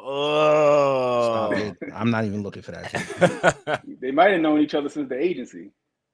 Nah, I mean that's who he's married to now. So shout out to him. Shout out to him. Ain't no hate. You don't hate on wives over here. Do your thing. If you happy, you happy. That's cool. You gotta watch people that wear the sleeves on those suit jackets down far like that. You know what I'm saying? That's suspect. That's really suspect. You know what I'm saying? Bro, this man can't talk to us no more about no low IQ. He can't. He can't. You pork Laura Ingram, sir. Oh my god. By the way, remember what I said about Candace Owens in the airport? If a bag coming with it, I don't know. I don't know if a bag coming with it, yo. What bag? She about to get kicked off soon too. Hey, them bags under her eyes. What 50 say? Hit the back shots, knock the money out of her. And 50 said, "Have a baby by me, baby, be a millionaire." Yeah, but check this out. Remember what I said about Candace Owens in the airport? Yeah. The white woman responded. Uh-oh. Oh shit. She said, when you're banned from the Nashville airport and Candace Owens recorded your mentee B and hallucinations while trying to fist fight 12. 12. All right, white woman, go ahead. What you got? Bingo, you get to go to the airport tomorrow. Airport? I'm not going to the airport. Yeah. Bingo, you get. That's it. You didn't. She gonna get 1 million subscribers on TikTok for that stupid nonsense. You want to find out? Let's find out. How many she got? We about to find out. What's her name? Ruby with 2 Y's. Peaches 2.0. So it sounds like if it's a 2.0, it sounds like she got kicked off. Yeah. I think it's a matter of time for the grift start switching, yo. A lot of these people that's towing this line is going to be popular to buck the narrative, and they're going to start doing it too. Wow, they kicked her down off. What you mean by that, Cannon? Like you're going to see Candace Owens start to make a heel turn. Watch. You're going to watch it. You think she's going to turn heel? I don't see it. And it's not going to be a genuine heel turn. She's going to turn heel, and it's going to be because she told to. Daily Wire going to tell her she got to make that heel turn. To what direction? I think she's gonna make a heel turn in the direction back toward Trump. Oh, okay. But Trump already told her what time it was with him. Right. They're not gonna agree on the Bell Biv DeVoe on the they don't agree. So did Ye. Ye kind of disowned her in the beginning, and the next thing you know, where she at? She's next to him with that. Yeah, but here's the thing with Trump though. He embarrassed her on film. She ain't recovered from that. I think she still make after that. Then the Crowder thing. She cussing on film. She don't never cuss on film. I think she still made the heel turn, even if she don't directly say for Trump. It's going to be anti-DeSantis, anti-Vivek, which would be inadvertently pro-Trump. Let's find out. Let me see what she said about DeSantis. See what she said. Oh, she said something about DeSantis. Okay, let's see. Hey, come here, man. We want to hear this. Shout out to her with that rotten tooth yellow outfit on. That's not the first time she's worn this though. But let's see what she said. Fair use, you motherfucker, you. With Ron DeSantis, there's a lot going on there. Finally, the gaslighting is over, and this is what has very much annoyed me about him, is that he's basically been running for president. He's been visiting a bunch of states. He's been overseas on tour while gaslighting the press, just saying, oh, no, that's my book I'm doing. And this is what governors always do. I'm negotiating deals overseas to help the state of Florida. All of this is absolutely BS. You don't take your entire family plus your kids to negotiate deals overseas. He was doing all of the footwork leading up for him launching his presidential bid. And I just don't like this honesty. I would have rather him not answer the question and said, more will come out, teased it, but pretending that we're all stupid and we don't know you're running for president just annoys me. Now, yesterday, finally, as I said, gaslighting ended when Casey DeSantis tweeted out this campaign video of Ron DeSantis. Take a listen. They call it faith because in the face of darkness. Belong to the donor class, and I don't clap. I don't care. I don't care. Let's be clear. Great video. Just an objectively great video. And she wrote along with it the caption, America has been worth it every single time. Gets you hyped. It feels good. Doesn't make me trust DeSantis anymore. To me, he just feels like he belongs to the donor class. And I don't implicitly trust the donor class to, I guess, have what the majority of us have at our hearts and the same values that we have at our hearts. I think it becomes a lot about establishing connections and getting done the things that they want done overseas. And this is kind of what creates what really is the uniparty, right? This is the things that the Democrats, Republicans have in party are the donor class, who are really after just protecting their donor interests. Now, what I will say very much in defense of DeSantis, who, by the way, he's going to be hosting an event with Elon Musk tonight on Twitter Spaces, which is the site's platform for audio chats at 6 p.m. Eastern. It's going to be moderated by David Sachs, who is a tech entrepreneur, again, donor class. He's also a Musk confidant and a DeSantis supporter. And this is going to be obviously DeSantis announcing that he's running with the full fire of Elon Musk behind him, who is somebody that we all like very much, obviously, because... Speak for yourself. I still don't like know if Elon he's Musk. motherfucker Lex Luthor or if he fucking Bruce Wayne. I stand by that. He he Victor Von Doom, or is he Mr. Fantastic? Who? Musk.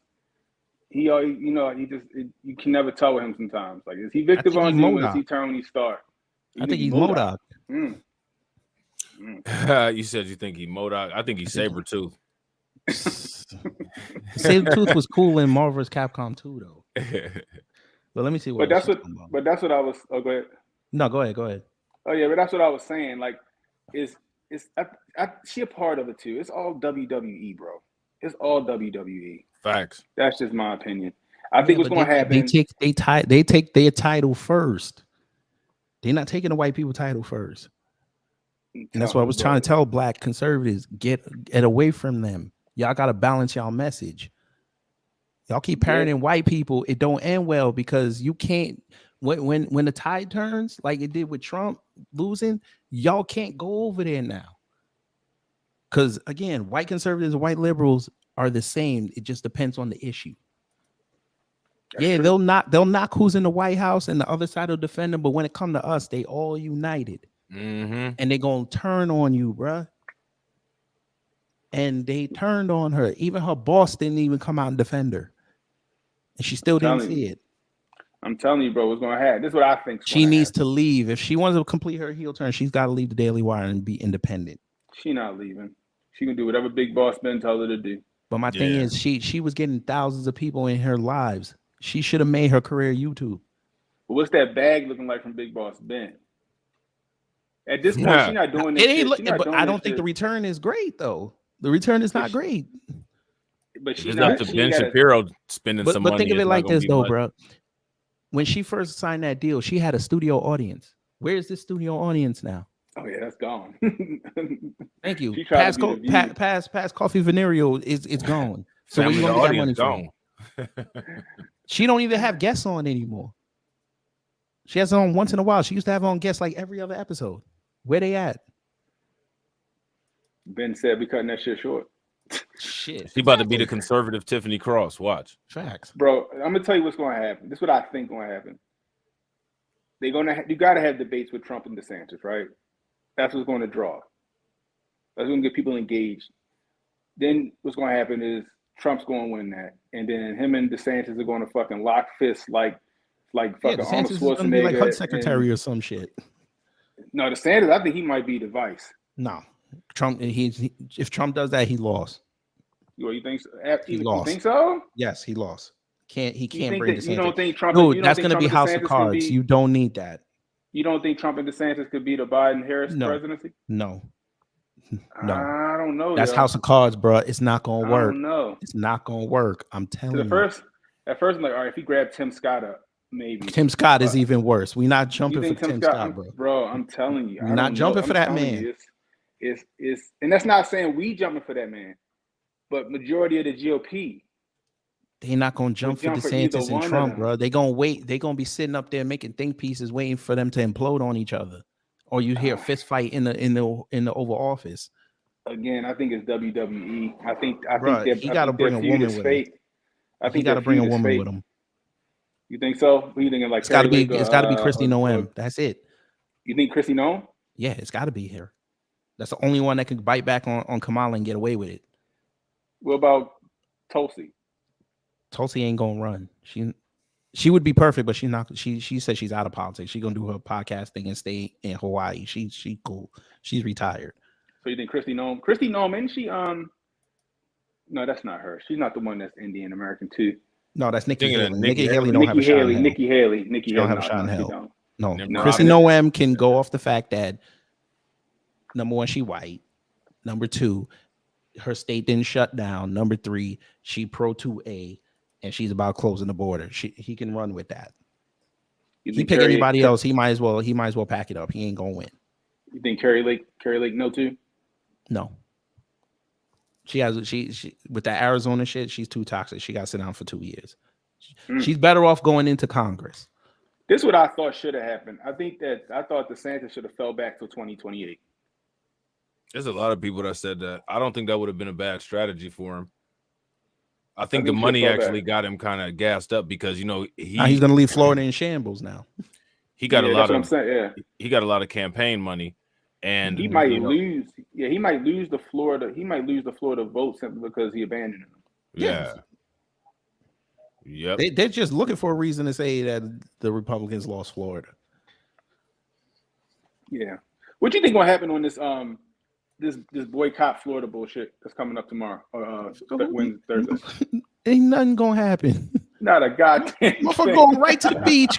They going right to the beach July 4th weekend. Ain't nobody scared of Florida. Come on now. What's going on with the boycott Florida thing? You talking about that NAACP thing? Yeah, ain't nobody listening to them cool. They talking about June 1st. They talking about all the black people shouldn't go to Florida. Black people shouldn't go to Florida, and Spanish people should leave. Stay home. Yeah, stay home. Don't go to work. Why should Spanish people do anything? Because of the E-Verify thing. Well, tell me about it. What's going on with the E-Verify thing? That he implemented E-Verify, so all them illegals that were working on like construction sites and in the fields, they couldn't work, so they stopped working. So they thought the goddamn state was gonna stop. I ain't hear Florida stop yet. Nope. And the funny and then since the conservatives couldn't use that talking point, then the next thing is, oh well, black people ain't going for them jobs. I'm like, them motherfuckers don't want to pay us. Ain't nobody finna go outside and pick no lettuce for $3 an hour. Right. And I'm not shitting in a bucket outside in 96-degree weather for $3 an hour. You finna pay me the minimum wage, if anything. Right. And again, every time one of them conservatives bring it up, I bring up what happened in Clover Hill Bakery in Chicago, and I also brought up what happened in Mississippi when they did them raids. Black folks were in there with them jobs. Cloverfield had record profit, so much so that Hostess came and said, all right, we buying you out. I remember that shit. Them niggas went and got them jobs quick. Exactly. And the woman that they interviewed, she became the manager, and she was sitting there working 16 hours a day. But I was telling him, like, first off, y'all underestimate the amount of conservative Cubans and Puerto Ricans and Dominicans in Florida. Oh yeah, who you think got him elected? They don't like the illegal shit either. Exactly. They get here and they're like, nah, man, we need this shit regulated. Right. Because when they fuck around, we gonna get the hit. Exactly. So and don't let them Cubans find out that hey, Havana might be talking about, hey, y'all come back home, let's build this up. They'll go run right to Havana and make that the international business up and leave Miami in shambles.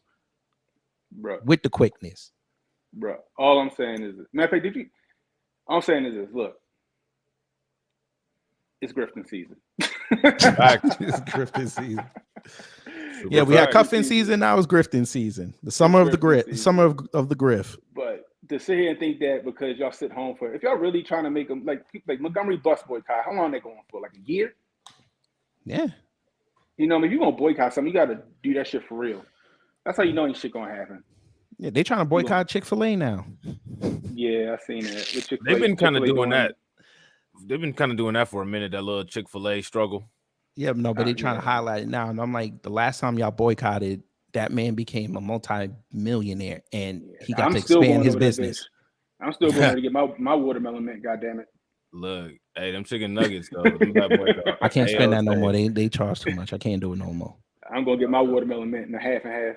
Well, what they call it, a Sunjoy. We call it half and half. Sunjoy, yeah. But that's them, bro. But the overall theme is this: Black conservatives. And now y'all understand what we've been telling you for years. It's okay to be a Black conservative. We don't knock you for that. It's okay. Fact. We understand. We're socially conservative as a people. We get that. But when you start parenting white folk, that's when we got a problem with you. Stop being so gullible. Y'all, right? Because y'all don't believe what you say. Because hell, Darrell Scott figured it out the hard way. As soon as Trump lost, all his engagement went away. Imagine what you could have done with, let's say, around when Trump lost, you had what, 160,000 people on Twitter. Imagine what you could have done, right? With the pro-Black message. Imagine. Yeah, and they ain't down. They don't want no pro-Black message. That's not what they down. That's not what they here for. Sonny Johnson say it all the time. Another voice that should be bigger than it is. You know what I mean? They don't want. She call out everybody. That's why they don't like her. She call out everybody. She don't. Yeah, she calling everybody out. But that's what you want. You want somebody gonna call everybody out on their BS. Keep people honest. You know what I mean? As long as they're white. Right. As long as they're white. What did you think about the Matt Walsh versus Maz Toure situation? Did you happen to catch any of that? Son, I actually wanted to do. That. I actually wanted to do a video on it. Yeah, the tweets. Yeah. Oh man. We could talk about that real fast before I go. We could talk about that real fast. Bro, Matt Walsh is crashing out, bro. I like it though. I like it though. I want him to cry. I want him to say it out loud, bro. Just say the N-word. Just say it one time. Wait, where is it? But yeah, I mean, Marge, and especially in the two-way field, he a fucking titan. You know what I mean?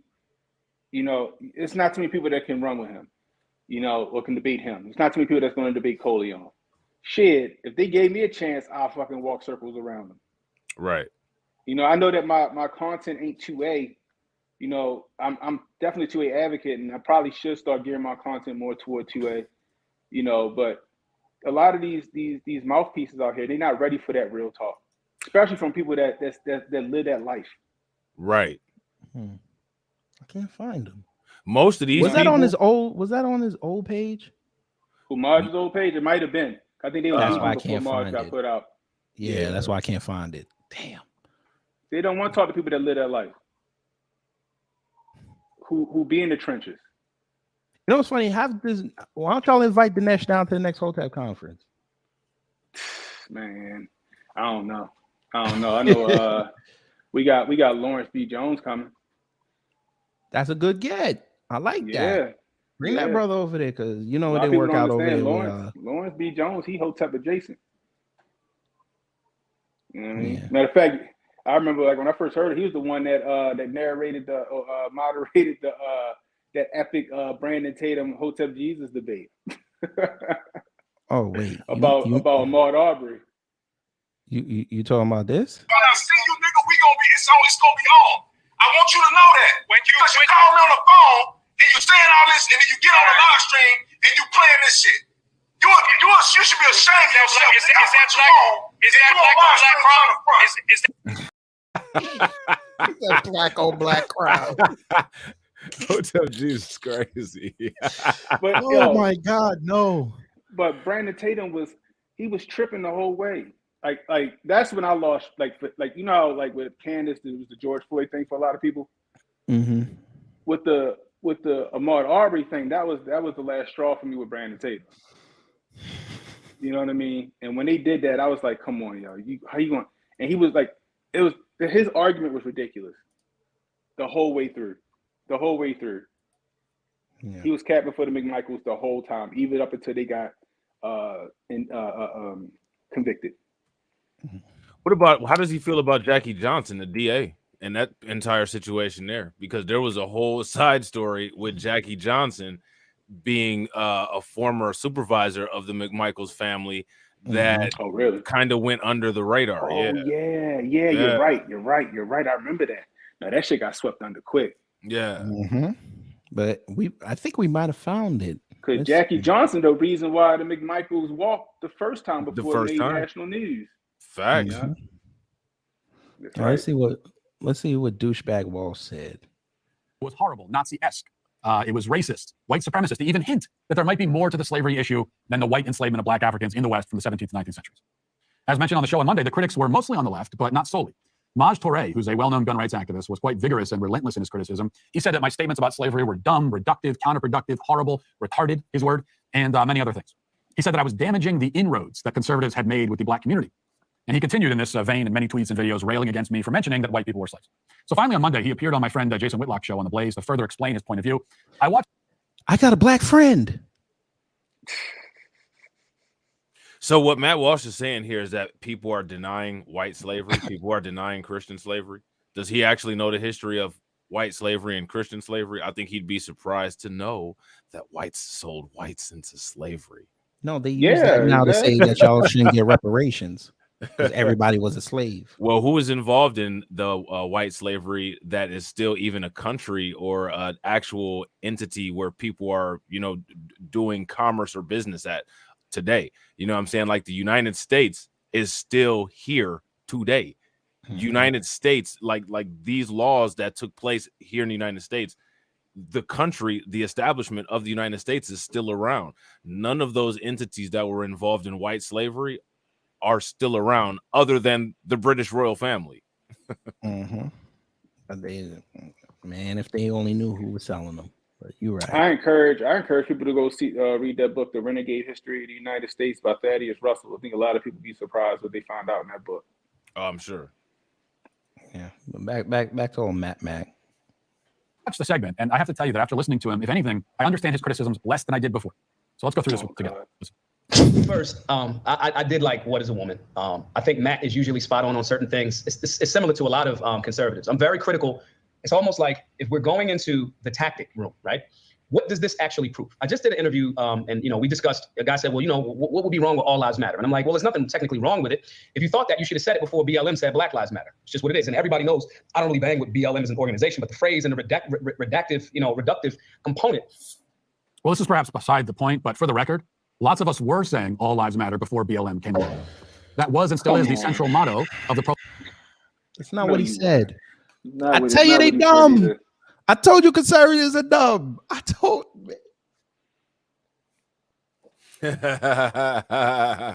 Conservatives are dumb. See, and this is what I'm saying. Here's my question, right? Any of these kind of people, why don't they ever take the StreamYard link? Like Matt Walsh could come and take the Matt StreamYard Walsh link. is a pussy because he right gets now. to sit in his studio and talk like this. Somebody pulled up on him live and he was stuttering. He read from his prompter right now. Right? It's easy to dunk on the trans and all that other stuff, right? He won't go outside. Issues, right? When it comes to issues of this, like he got a teleprompter in front of him. He probably did 10 takes before he said this. You know what I mean? But an impromptu, with Maj, you wouldn't take it because Maj like, all right, let's debate. Right. He didn't take it. Yeah, he won't. Why not? If Maj is being so intellectually lazy, why not take that? Why not take that? Exactly. These people claim to want inroads, right? But it's proof right here that these people do not want inroads. What these people want is a bunch of cheerleaders, and nobody's going to be these people's cheerleaders. You know what I'm saying? Right. You see the thumbnail on the side, what it say, truth versus empathy? Why can't you have both? Why can't you have both? Here's my thing about empathy, though. I think that the conversation needs to start happening about people like Matt Walsh and others not being capable of having empathy, not being biologically or psychologically capable of having empathy, and us needing to arm ourselves in order to deal with the threat of having to share a planet with people like that. Torian, what's up? I could spit a fact and still have empathy for you. You know what I mean? I didn't mean to come in this late, but Matt Walsh is on the radar. Shout out to Torian. What's good, bro? Oh, my bad. What's going on, y'all? Whenever I put someone on the radar, that means I'm gonna be keeping a close eye on you on every move that you make. I just put Rachel Campos Duffy on my radar, or whatever her last name is, on my radar last week. To have to go in on her twice in a month, that means you on the radar. But Matt is definitely on the radar. Keep in mind, it's the same guy that put out a tweet last week saying that Karen is a racial slur. I cannot take you seriously. Bruh, I cannot take I you meant to make a seriously. video on that shit. I meant to make a video. I just ain't never get around to it. That shit was like, come on, bro. That we really doing right now? He don't care. You got to remember, these are the same folk who gave 2 white people $1.5 million before the truth even came out. I got aunts named Karen and shit. And I got they thinking Right. they afraid to have their own names called. Fact. Exactly. You remember that report they had that they said, hey, women are changing their name from Karen? What happened to the good old fashioned British word C word? What happened to that? Why can't we just use that? Oh, women got offended. Mainly white women. Mainly white women. But Karen is okay. Karen's okay. Look at. I'm still laughing, Rob. I'm still laughing at that article. I had to go find that article to put into that video when talking about Matt Walsh. I could not contain my laughter just in the first paragraph alone, and then we start reading more into it. But then when Marjorie Taylor Greene said what she said, and she's another one on the radar too, about how she has nightmares about being called Karen. I'm like, lady, shut up. She shouldn't be called Karen, man. I bet you some of those guys that she was messing around with while she was married was hitting it, calling her Karen. She needs to stop. Yeah. It's like stop. Like, stop. Girl, bye. That's like a black dude telling a white girl call me N-word in the bed. That's crazy, man. These people nuts, man. Where that sound bite at, Kid Gravity? Them white folk them love they man. You know I got it right here. I got it loaded up. And folk, them white people lost their mind. They just be saying anything. But let me see what else he said. Pro-life movement. We didn't steal it from them. They stole it from us. We didn't start saying all lives matter when BLM came along. We kept saying it. We were told, though, that we had to stop saying. What? When did hold on? When did I love it. This is that revisionist history right there. You like it? I love it. When did all lives matter? That thing kicked into divert when they started saying Black Lives Matter. We all weren't there back when they started saying it back in 2012. Are you kidding me? This is them rechanging history. They're doing the same thing they accuse liberals of doing, trying to change history. Yeah. They believe their own lies. You know what I'm saying? Come on, this is I don't even know if they believe that's where they it. got copium from. They just And then they even doubled down on it and extended a branch from All Lives Matter and then said, let's call it Blue Lives Matter. Right. They good at diverting. Oh man, this is. I'm literally looking at an article right now on Google that you could just go and type in, and it says "All Lives Matter" rose as a hashtag and slogan to undermine the Black Lives Matter movement in 2014. It does not exist as a formal group or a network. Right. A simple Google search. They don't Google, but you gotta remember, conservatives don't do research. I'm gonna go as far as to say this. Do I agree with the All Lives Matter moniker? Of course I do. But do I also agree with Black Lives Matter? Of course I do. But am I going to sit here and be disingenuous and say that y'all didn't start All Lives Matter as a rebuttal to the Black Lives Matter? Of course you did. But he's sitting here being disingenuous about it. That was started in direct about All Lives Matter to Black Lives Matter. Period. And it was mainly white people that was screaming it out the most, and we know why they did it, because they wanted to be the center of attention.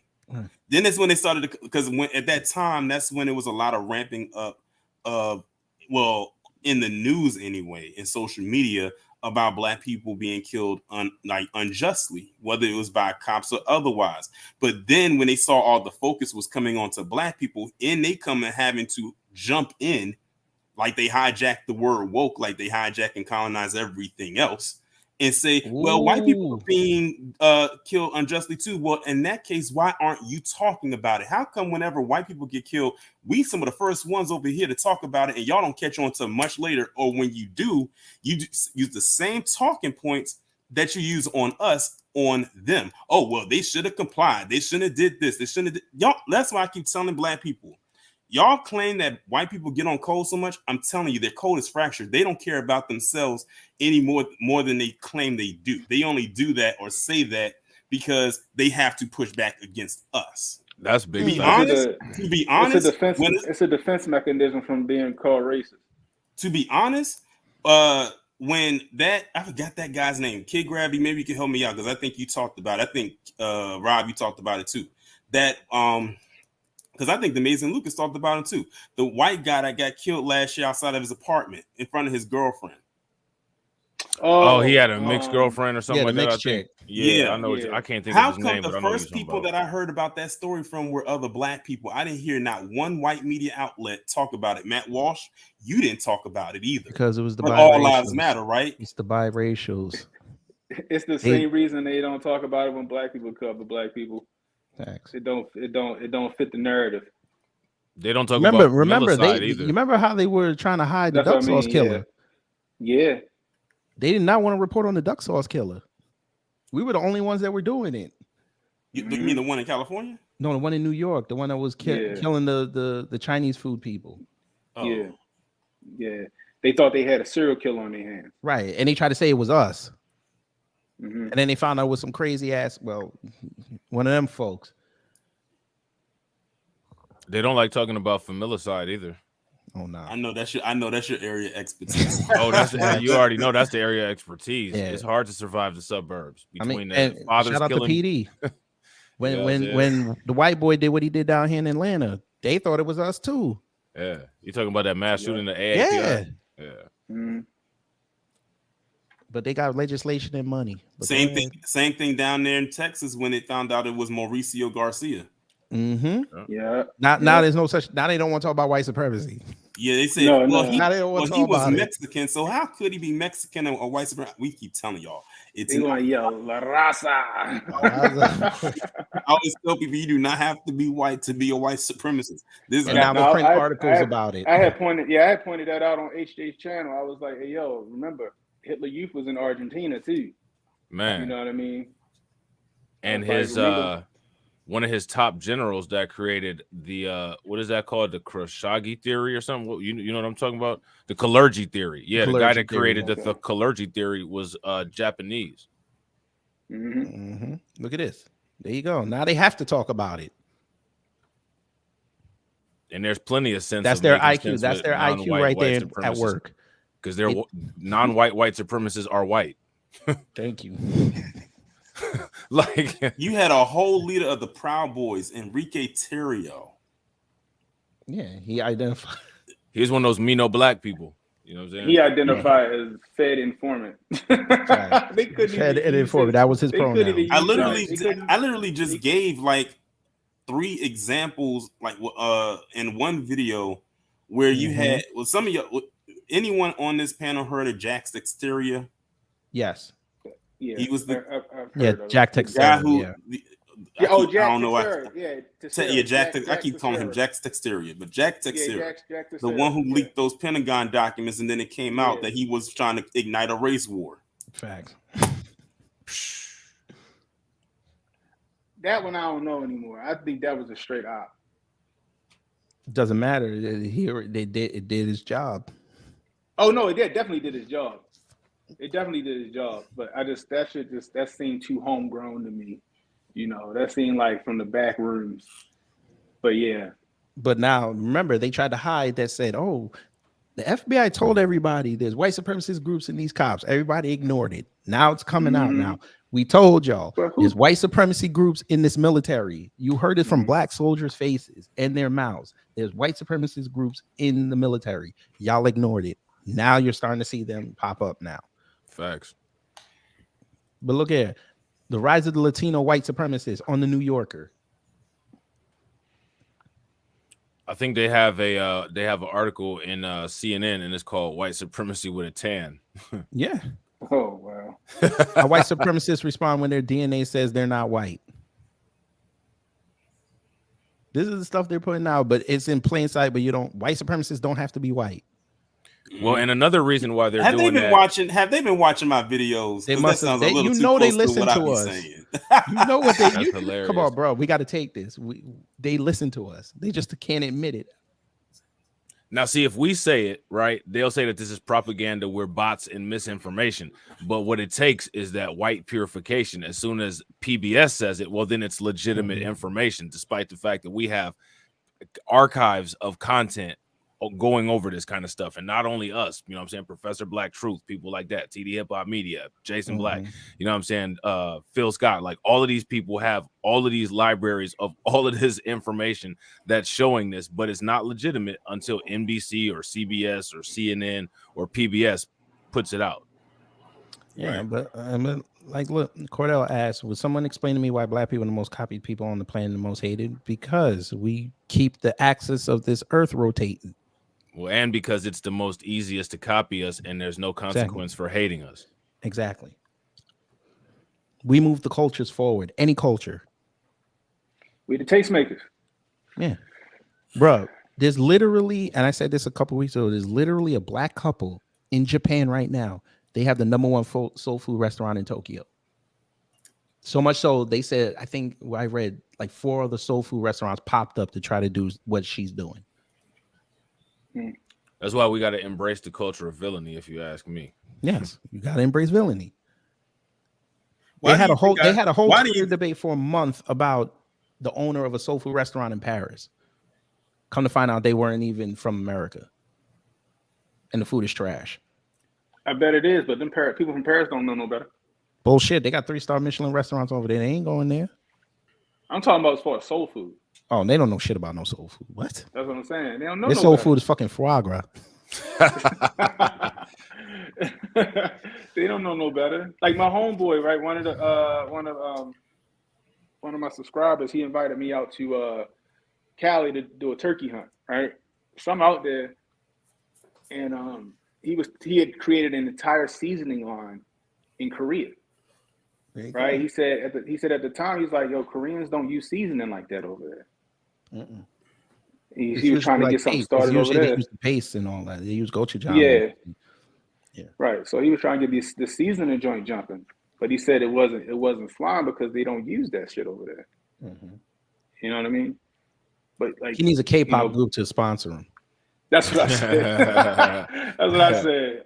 I said, shit. What were bring you that shit saying, back to Tori? America. I said, bring that shit back to America. Throw that shit at a barbecue spot. See how that shit start jumping. Yeah. What were you saying, Torian? Yeah, I forgot what I was gonna say. Damn. Well, yeah, Matt Walsh. Yeah, you a special kind of retard. What else you got from me? Because somehow left-wing black activists were the only ones allowed to decide and declare which lives mattered. But even if we had started saying it only after BLM was formed, so what? It's still true. And besides, this is meant to be a wait a minute. What did he hold on?Id he just say? Yes, he did. Hold on. I gotta literally I'll play it again. I know you gotta sped up, but I know I just heard that. Yeah, I'll play it again. It's mattered. But even if we had started saying it only after BLM was formed, so what? It's still true. And That besides, part. this is meant to be a response so you and just correct. admitted that you lied. You just admitted you lied. He said in one breath that all lives matter came before BLM, and then in the next breath said, even if it did come after BLM, so what? I'm white and I say so. The American That's racist. it right there. This is the American racist. They'll say something within 10 seconds on themselves. This isn't a learned behavior. This is a natural, psychological, biological part. This is of how nature. the neural activity in their brain works. Nature that is nurtured. Yeah. Damn, you know what? I just realized I went back on Twitter and Darrell Scott wanted to pop on, and he said that an hour ago. Fuck. Oh, damn. I thought you Why you sent the link, right? Yeah. You should have just jumped in. I sent him the link to the show.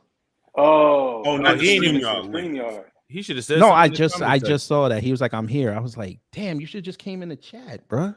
Right. That's what I'm like. What? You should have just said something in the chat. I would have made you a mod and everything. He followed you, right? Send him the link in the I in did. the I sent DMs. it. I did. And listen, if he would have came, well, shoot, if he came on, I clearly wouldn't have came up. Oh, you should have came up, Tory You and still Ray. should have came up. Hey, yeah, let's get it. Hey, listen, that would be listen. I let anybody come up. Fuck it. I would have asked them first if you wanted to come up and talk to people. And let y'all go Okay, off. I'm looking down. Them white folks down there having a good time in that water on them boats. They lost their mind. Yeah, You know where they're gonna lose their mind on Lake Lanier? Come down here. We gonna count again like we did last year. I was just watching. And folk, them white people lost their mind. I was just watching something on Lake Lanier. I forgot all about Lake Lanier until I seen Lake I thought, Lanier, yeah, them right. documentaries they got on Lake Lanier on YouTube, man, that scared the hell out of me. I don't want to go. I would like to go scuba diving down there. That was actually one of my episodes for my Black Massacre series that actually touched on Lake Lanier when I had talked about one of the massacres in Georgia. I forgot which one it was. I want to think it was Fulton County. Yeah, that's Then I heard it was like the some, outskirts of folklore. Fulton County. I heard it was some folklore, like if you camp near it, like kids was sleepwalking toward the water and some shit. Yeah. People said they went swimming. White people said they went swimming and they felt hands dragging them down. They flooded out a whole fucking town. A whole, yeah. Shout out to Lake Lanier. Oh, thank you, Cameron Jones. He corrected me. He said Oscarville. Yeah, it's like right outside. Yeah, it's like right outside. Yeah. But yeah. Active to BLM militants who, in fact, as is obvious, do not believe that all lives matter. The BLM movement is a black supremacist movement, and that's why All Lives Matter was and still is a necessary rejoinder to it. By the way, Maj is the founder of an organization called Black Guns Matter. He sells T-shirts with the phrase on it. So, Maj, were you saying Black Guns Matter before Black Lives Matter came along? Something tells me that you weren't. Yet you can use the BLM slogan to sell shirts and advocate for gun rights, but we can't use it to advocate for the fundamental worth and value of human life in general? It's reductive for us to say all lives matter, but not for you to say Black guns matter? Interesting. Let's continue. Because y'all did that as a grift. Y'all did that because you saw how much money BLM was making off their merch and their message, and you wanted to get in on it. Where's the BLM activist? Divert, if anything. Yeah. Right. Where's the BLM activist that said that nobody else's lives matter? I thought the phrase actually started off hashtag Black Lives Matter 2, and somehow the 2 fell off. 2 implies also, which means additions to everybody else. The T fell off when Soros got to it. Right. Which he's a white guy last time I checked. Right. They don't know. I spoke about that too. Let me be clear. Devil Sponge Bowl. Yeah. Here. Fatlock. If we're trying to make inroads into black communities, these types of takes that have nothing to do with anything. Yeah, well, I gotta stop you there again very briefly. You played 3 seconds. You're about to do a whole dissertation on 3 seconons. He didn't even say nothing. He doing his reactions like I do mine. Right. 3 seconds. Wait a minute. I didn't even know what he said. Wait, I'm gonna play it again. I don't even know what he said. Let me listen. And let me be clear. If we're trying to make inroads into black communities, these types of takes that have nothing to do with anything. Yeah, well, I gotta stop you. What? That wasn't even a full thought. That was a phrase. What are you talking about?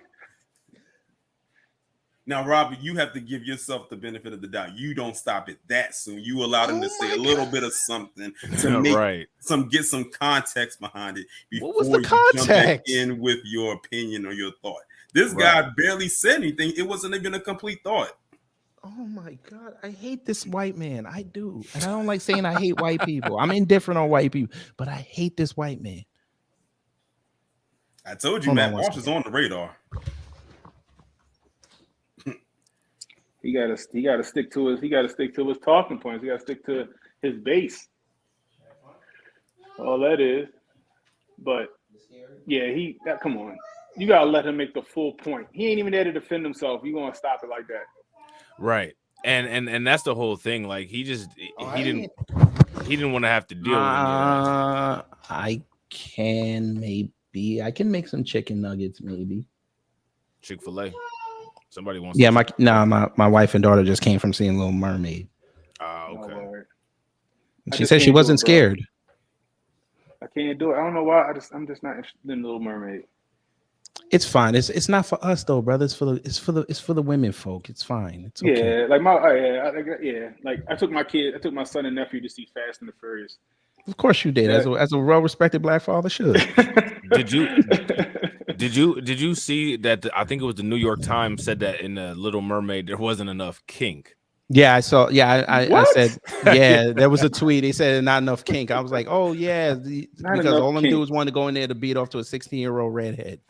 50 Shades. They be telling on themselves. Yeah, it's funny. You know, it's funny too. Speaking of that, the amazing Lucas actually gave his review of the Little Mermaid, and he had pointed something out in the original that I didn't even peep until he broke it down. Because when you're a kid, you don't see certain things. But when you're an adult, you see it through a different lens. And basically, he was saying how in the original, you know, she's 16 and she wants to go above land to live life with an adult. Right. Like literally, I said, It's and the thing as a kid, you don't see that, and we all know how the movie ends. She ends up marrying this adult, and it's like, okay, so did Disney just promote a whole movie about that P word? Man, they've been. He said he was in here. I didn't even see him. He said he's in here. Yo, what's he his said name? he was in here. I figured he would use his name. He said he was in here. I didn't even see him. You know, he probably got a lot of He people. probably got a burner account. They got their lurk. Yeah, they got their lurker account. He probably got one of them accounts that's like A345 or something like that. You know what I'm saying? Maybe it's Cordell Lewis. I don't know. Right. I don't even see it, but I told him we still on, so you can still come up, but it is what it is. But yeah, but go ahead, brothers. Go ahead. No, that's all I had to say. Oh, Matt Walsh. There, Matt Washed. That's his new name, Matt Washed. He said Matt Washed. He says my take had nothing to do with anything. Well, that's not true. I mean, it had something to do with history, with truth, with the facts of the world that shaped human civilization. It had something to do with the racial grievance industry, which trades on the idea that slavery in America was a unique and unprecedented evil, when in fact it was not. It was an evil, but not unique or unprecedented. It had something to do with lots of different things. It had something to do with a book that I read and I wanted to talk about. It had something to do with what happened to be on my mind at that moment. All of these are perfectly fine rationales for sharing my thoughts. The criticism that Maj is offering here is by far the most useless, boring, and exhausting form of criticism, and also perhaps the most common on the internet. That's why I find it so irritating. This is the, why are you talking about this? Why talk about this and not something else? I don't care about this. Why are you discussing it? It's that whole routine. It's a totally worthless critique. It really is. Just because you don't find a subject important or relevant or worthy of consideration doesn't mean that nobody should ever talk about it. I don't have to explain to you why I want to discuss something. I don't have to seek your permission ahead of time. Sir, we don't care what y'all talk about. Just leave us out of it if we're not involved. Exactly. Well, that means that that's why we went in on the shitza. Right. And that means that we can talk about them. Like literally, we can say whatever we want to about you, regardless if it's based in fact or not. Cordell Lewis is him because he just said something that was biblical. I think not that's him. based in fact. No, I think that's Cordell. I think Cordell Lewis is this man. Hey, Pastor, don't hide yourself. Come on up.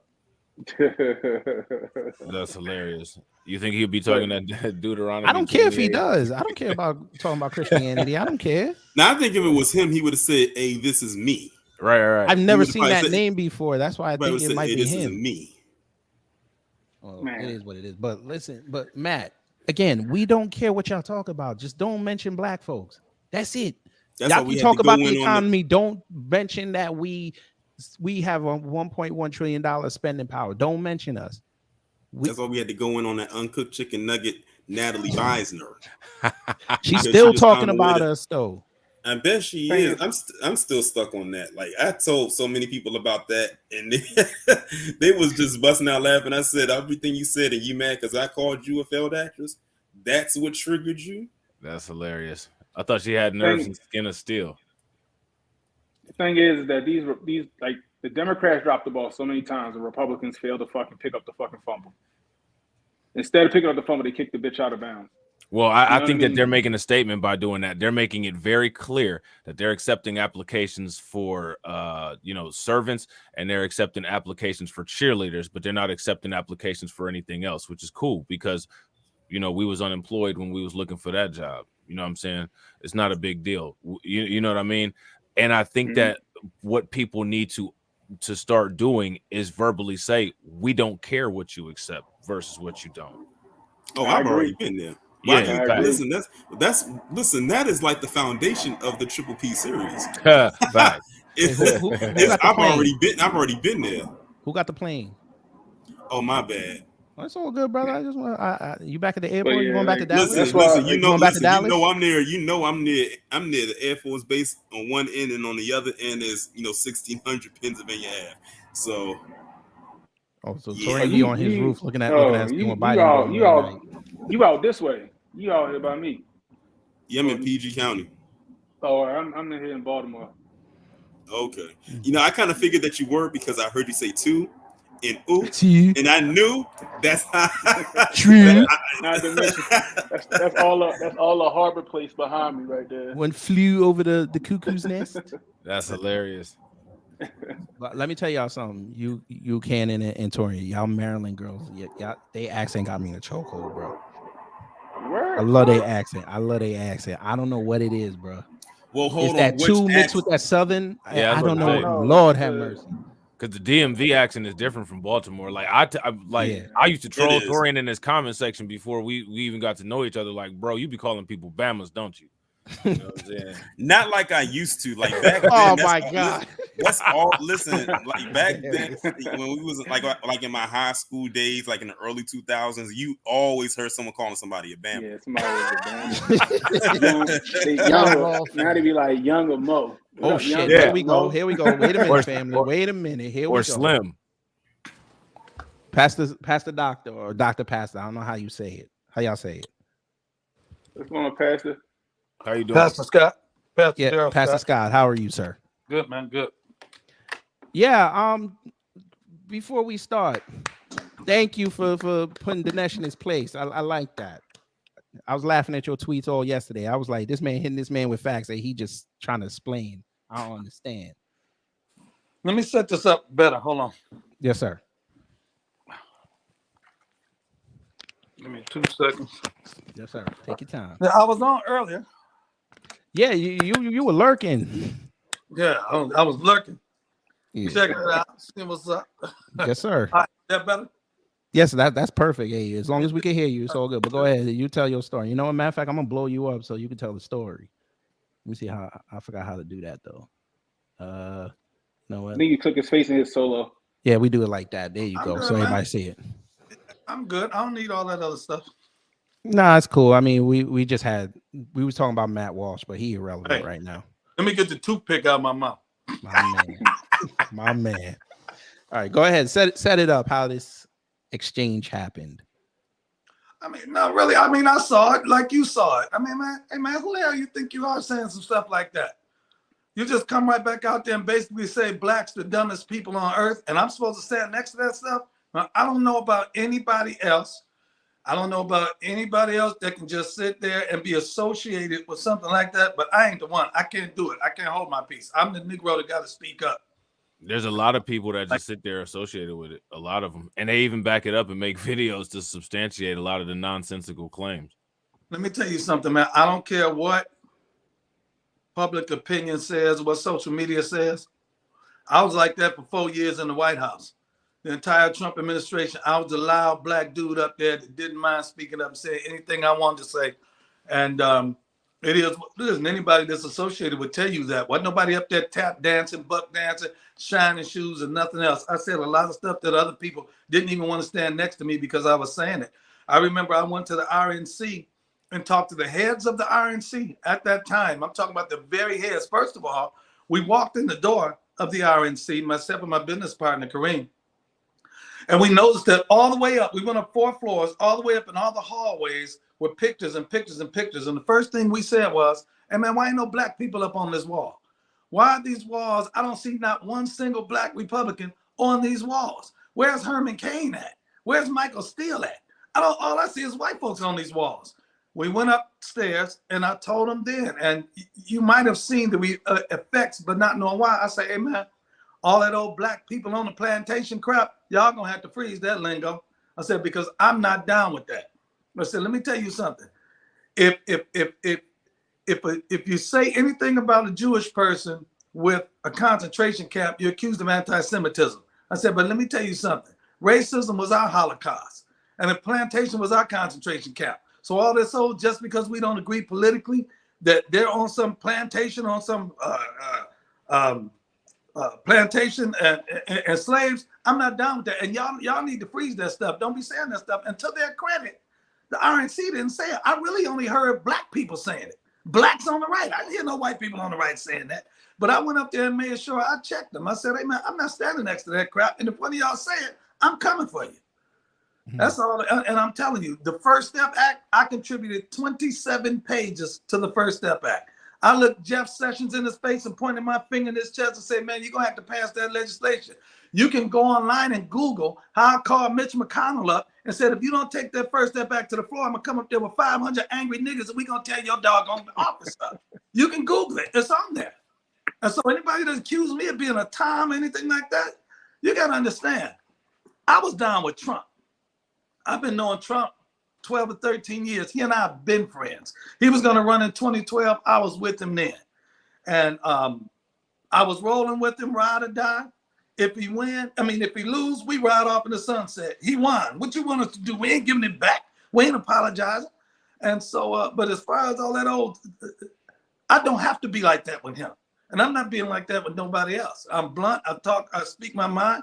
And I've always been like that. And I sure ain't gonna stand up there and let Dinesh get away with saying that stuff. And I don't say anything about it. I don't care who else doesn't respond. I'm responding. So here's my question. Where does somebody like a Dinesh get those kind of talking points from if he shares similar political ideologies and similar worldview to people that consider themselves conservative?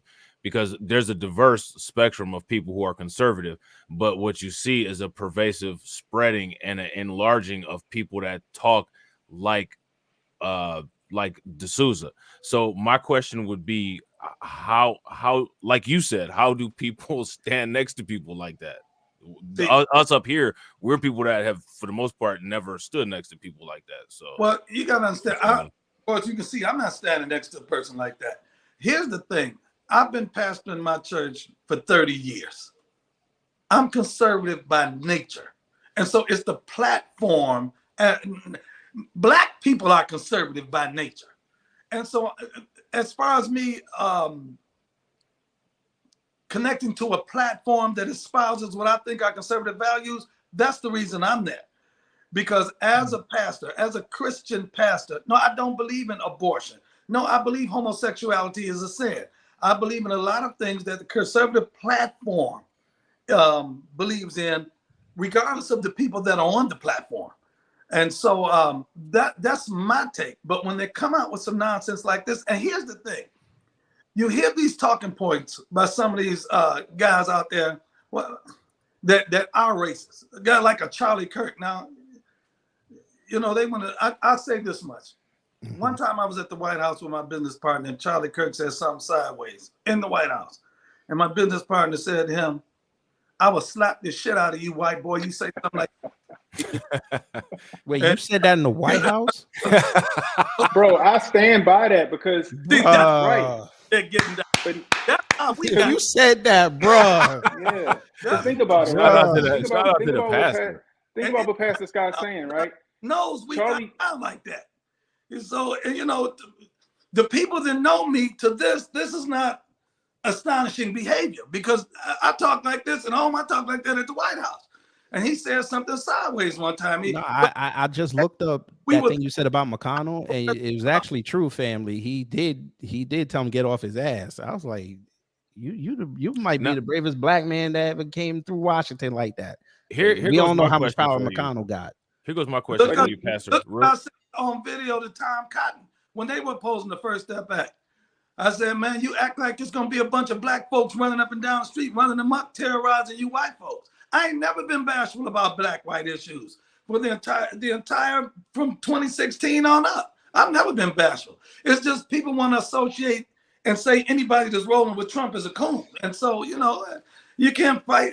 Everybody that says that after a while, I'm like, hey, long as I can be true to myself and know that I'm up here trying to advocate for black folks, whether my black people acknowledge it or not, it is what it is. Because here's the thing, and this is something I said to a lot of critics.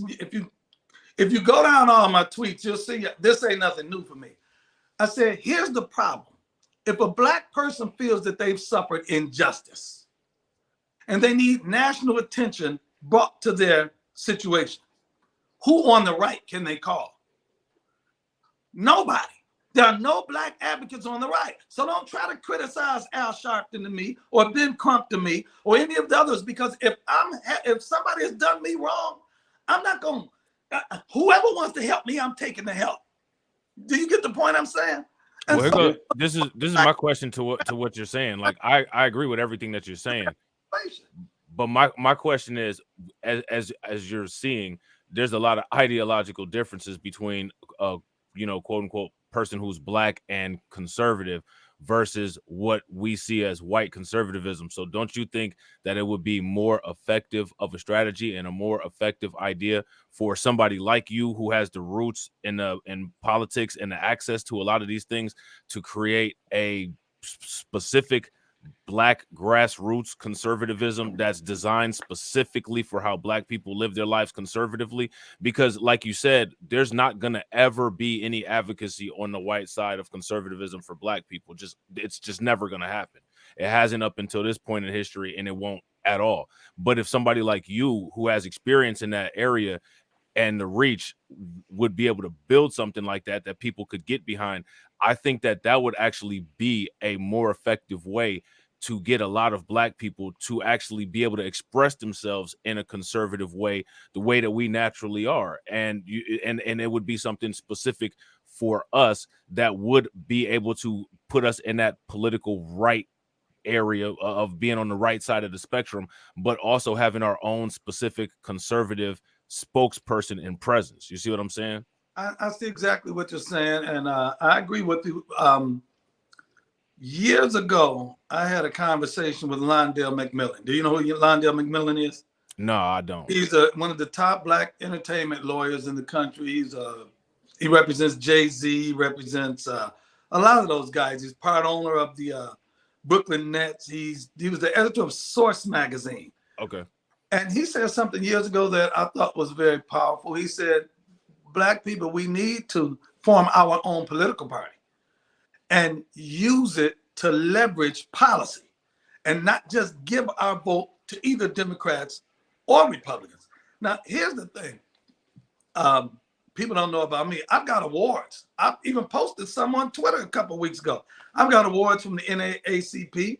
I've got awards from the SCLC.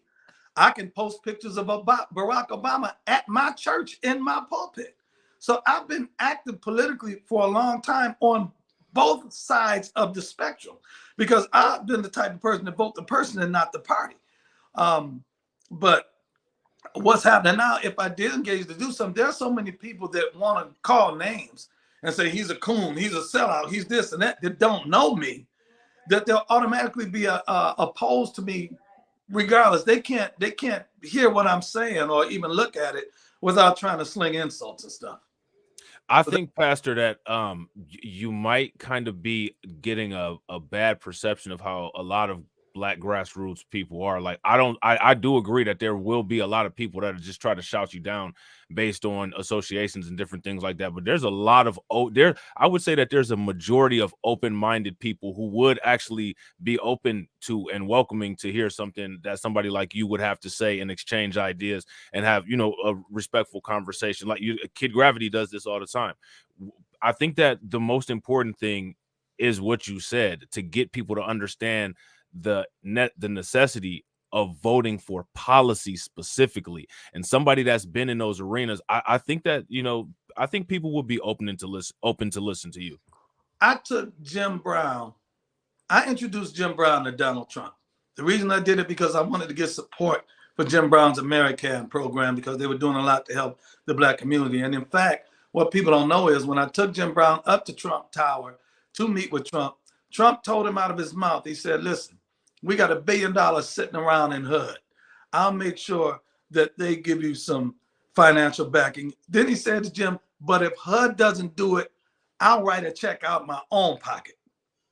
Now, people don't know that, but what happens when Jim Brown and Ray Lewis came downstairs, all the Black people call them coons.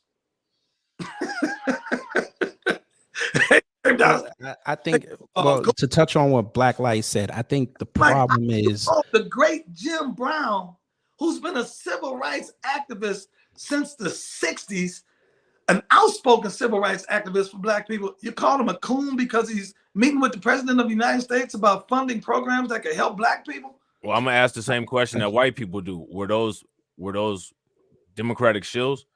Because like anytime when white people are acting a fool when it comes to some conservative or some Republican, they're always like, oh, well, those are white liberals. You know what I'm saying? Because I guarantee you there was probably not very many actual quote unquote grassroots people that would make up the majority of people who were down there showcasing, calling Jim Brown a coon.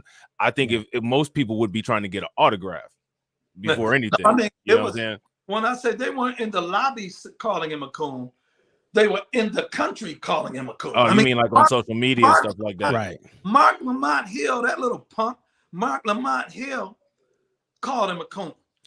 He's a Democrat shill, Mark Lamont Hill. Yeah, we went to CNN, Jim and I did, and I saw Mark Lamont Hill in the hallway. And I said, man, what's up with you calling Jim Brown like who? And he punked out. I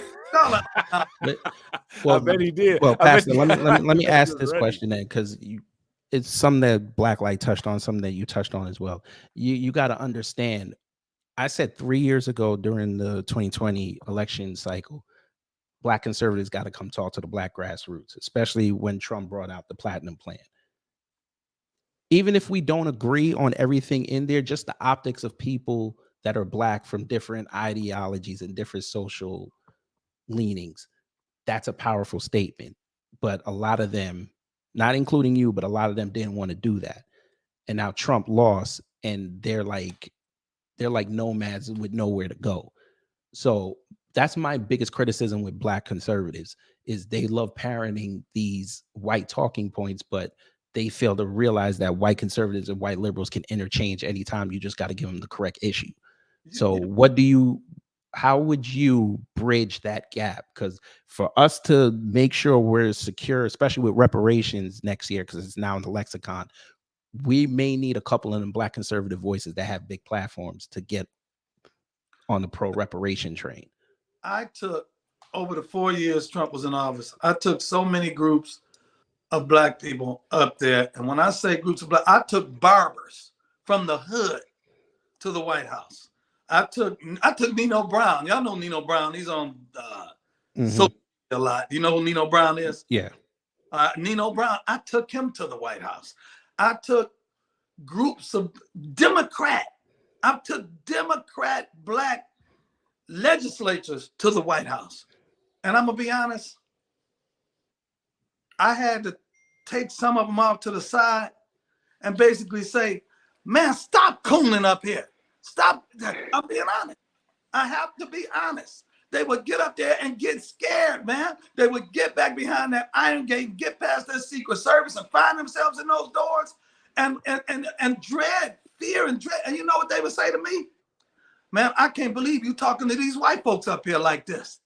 I cannot believe you talking. And I'll be like, man, and I didn't bring you up here for you to coon. I brought you up here for you to stand up and say the stuff that you say in the barbershop. Say it up here in their face.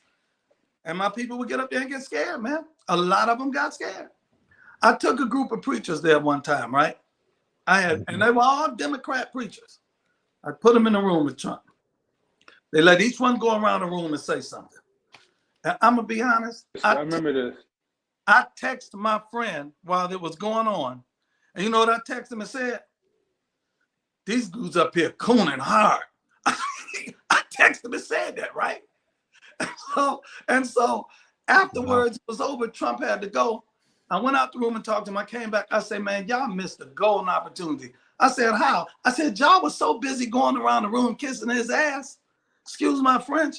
I said, you had him in the room on TV. You could have asked for anything you wanted, and he couldn't have said no. Y'all got the president of the United States right on the TV camera in his face. You could have said, well, my name is such and such, and I've got an outreach program for Blacks, and I need $1 million. He couldn't say no. And I bring y'all all up here to voice the stuff you say in private, and y'all all got up here and got chicken. I mean, I'm being honest. That's been my experience. That was like February 2021, right? You know what people don't know? You know what people don't know? Jesse Jackson probably called up to the White House once a week, talk to Trump. They've been friends for years. They're still friends. In fact, back in 2015, I've been knowing Jesse for years. You know what Jesse told me? Jesse said, you stick with him no matter what anybody says, because if he wins, we need somebody up there. Jesse told me that back in 2015. And he called and talked to him a lot because Jesse was instrumental in Robert Blagojevich getting that pardon. Jesse Jackson was the one that ran point on that. Al and talked to him a lot. I'm not telling you what I think. I'm telling you what I know. Al Sharpton, while you sit out there and tell him what tickets, him and Trump was still. Al Sharpton and I had a debate on television on MSNBC. I was with Trump that Friday in the Oval Office. I said, me and Al was on there having a debate. He said, what? I said, about you, coming down to the Civil Rights Museum that they were dedicating down south. And Trump looked up and he said, me and I have been friends for a long time. You know, he used to come around a lot, but he don't do it no more. But he and I have been friends for a long time. I'm waiting on him to bash Al. He didn't say one bad thing about it. All he said was, he and I have been friends for a long time. Puffy called him one time when he and I were in the car together. Puffy called. You know what Puffy told him? He said, man, the way you say African American sounds funny. But he told him, he said, you can't say black anymore. You got to say African American. I was in the car with him when Puff called him. All the guys that were his friends before, they're his friends now. I called Trump, when was this? A few months back. He was on the golf course with Lawrence Taylor and O.J. Anderson. And so they're on the golf course. He put me on the phone with LT. We're playing golf with him all the time. So afterwards, I was a little hot. I said, man, these guys know you ain't a racist. They've been golfing with you for years. Why don't they come out and say it? You know what Trump told me? He said, well, they need to protect their brand. And I understand. And see, that's the stuff. There's a lot of people out there in the streets that's raising hell. They don't know about that. Okay. So they'll go run with a narrative that people like me and others know is a false narrative. Marcus Allen called me. He said, man, I know Trump ain't no racist. I've been friends with him for years, but I can't go out there and say nothing because I don't want everybody pouncing on me. Well, do you mind taking some questions before you go? I'm here. All right. I got one from JD Foreman. He said, can you get his thoughts on James Clyburn and the poverty issue in his district? Well, I mean, we need the one thing we've been impressing upon Trump as far as his, and this is something was going to happen before COVID hit.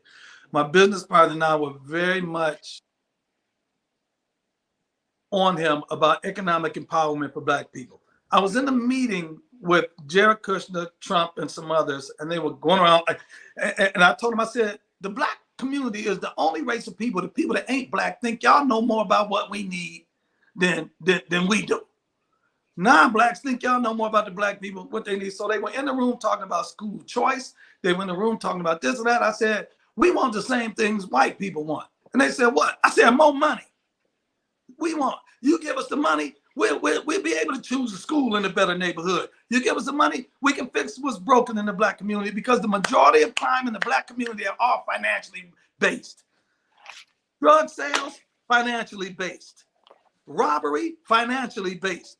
I said, if we have enough money, if we have the economic empowerment, we ain't got to rob nobody. We ain't got to sell no dope. I said, our crimes of passion are no more than any other race.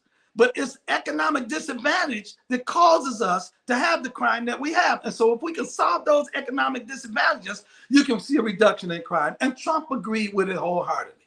And we were going to roll out, that was part of his platinum plan and all that. But then you had all the ones that ran out and tried to bash it and whatever. Yeah. All right. So the next one I got from Cordell Lewis said, how do all Black people get on code in one accord and get reparations? I mean, that's not an easy one. I've said this, and I've said it on TV, on white TV. I said, listen, I haven't been one that has been outspoken about reparations, but if I get my check, I'm cashing it. I'm cashing my check. So you're pro reparations. I'll be standing at the bank first thing in the morning, direct deposit. I ain't even got to go to the bank. But now, here's one thing I told people. You know, they try to cop out with that. Well, none of us own slaves, and they want to confine reparations to slavery. But reparations aren't confined to slavery. There are a lot of after effects. Hey, man, let me tell you something. I'll be 65 years old this year. I grew up during the Civil Rights Movement. I can still remember the day Martin Luther King got shot. I remember when Malcolm X got shot. Heck, I remember when John F. Kennedy got shot. I grew up during the Civil Rights Movement. It's the after effects that we need reparations for as well. We need reparations for the Jim Crow. We need reparations for the redlining. We need reparations for all of the jobs we didn't get because we were Black. So it's more to it than just slavery.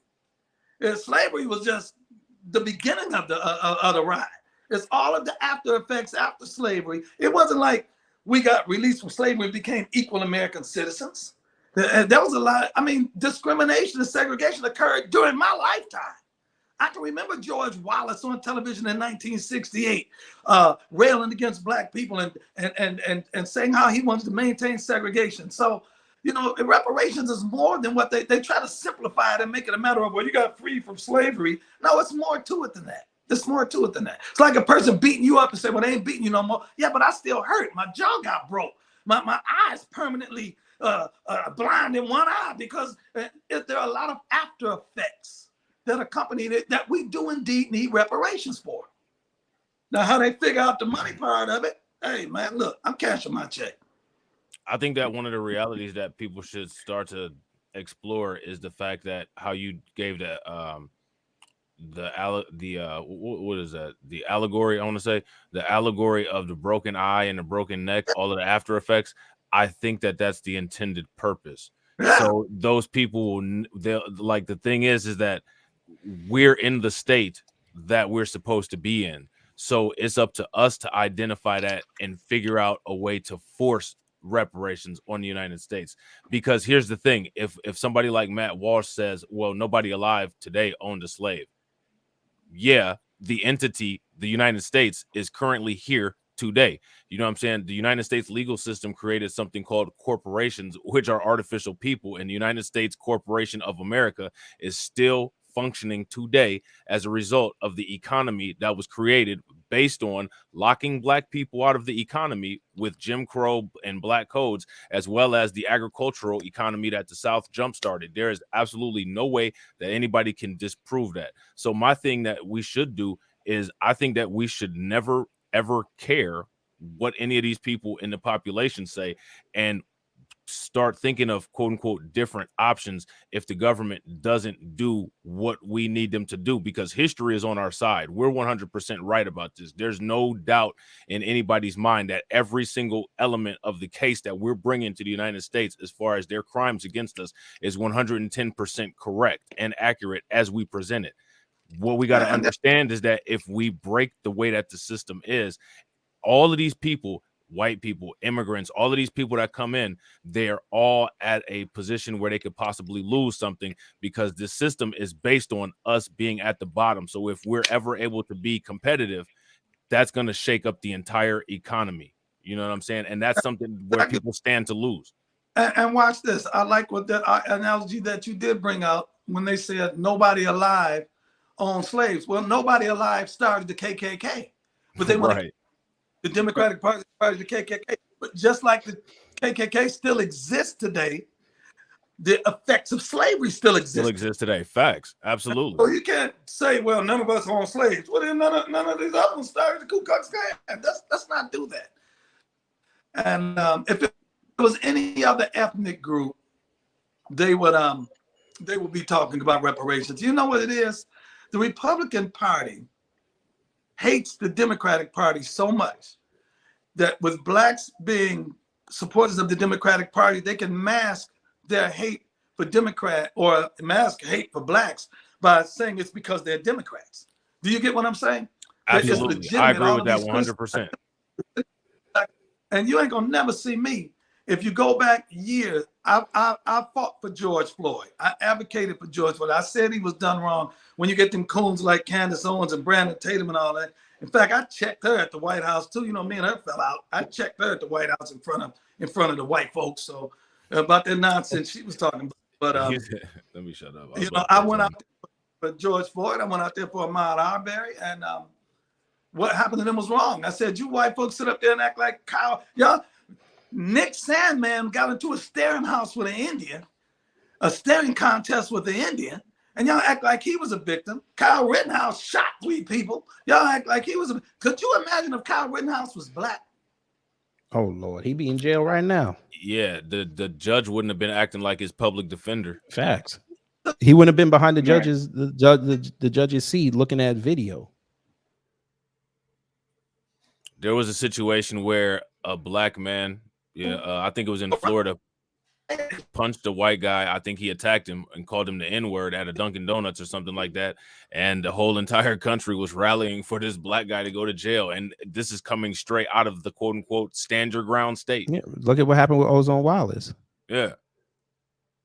He defended himself, and now he looking at decades behind jail. And they keep moving his court date. Facts. I think we lost a pastor. He might have froze on him. He Damn. down there looking like Pimp C from damn, we UGK. lost him. Fuck.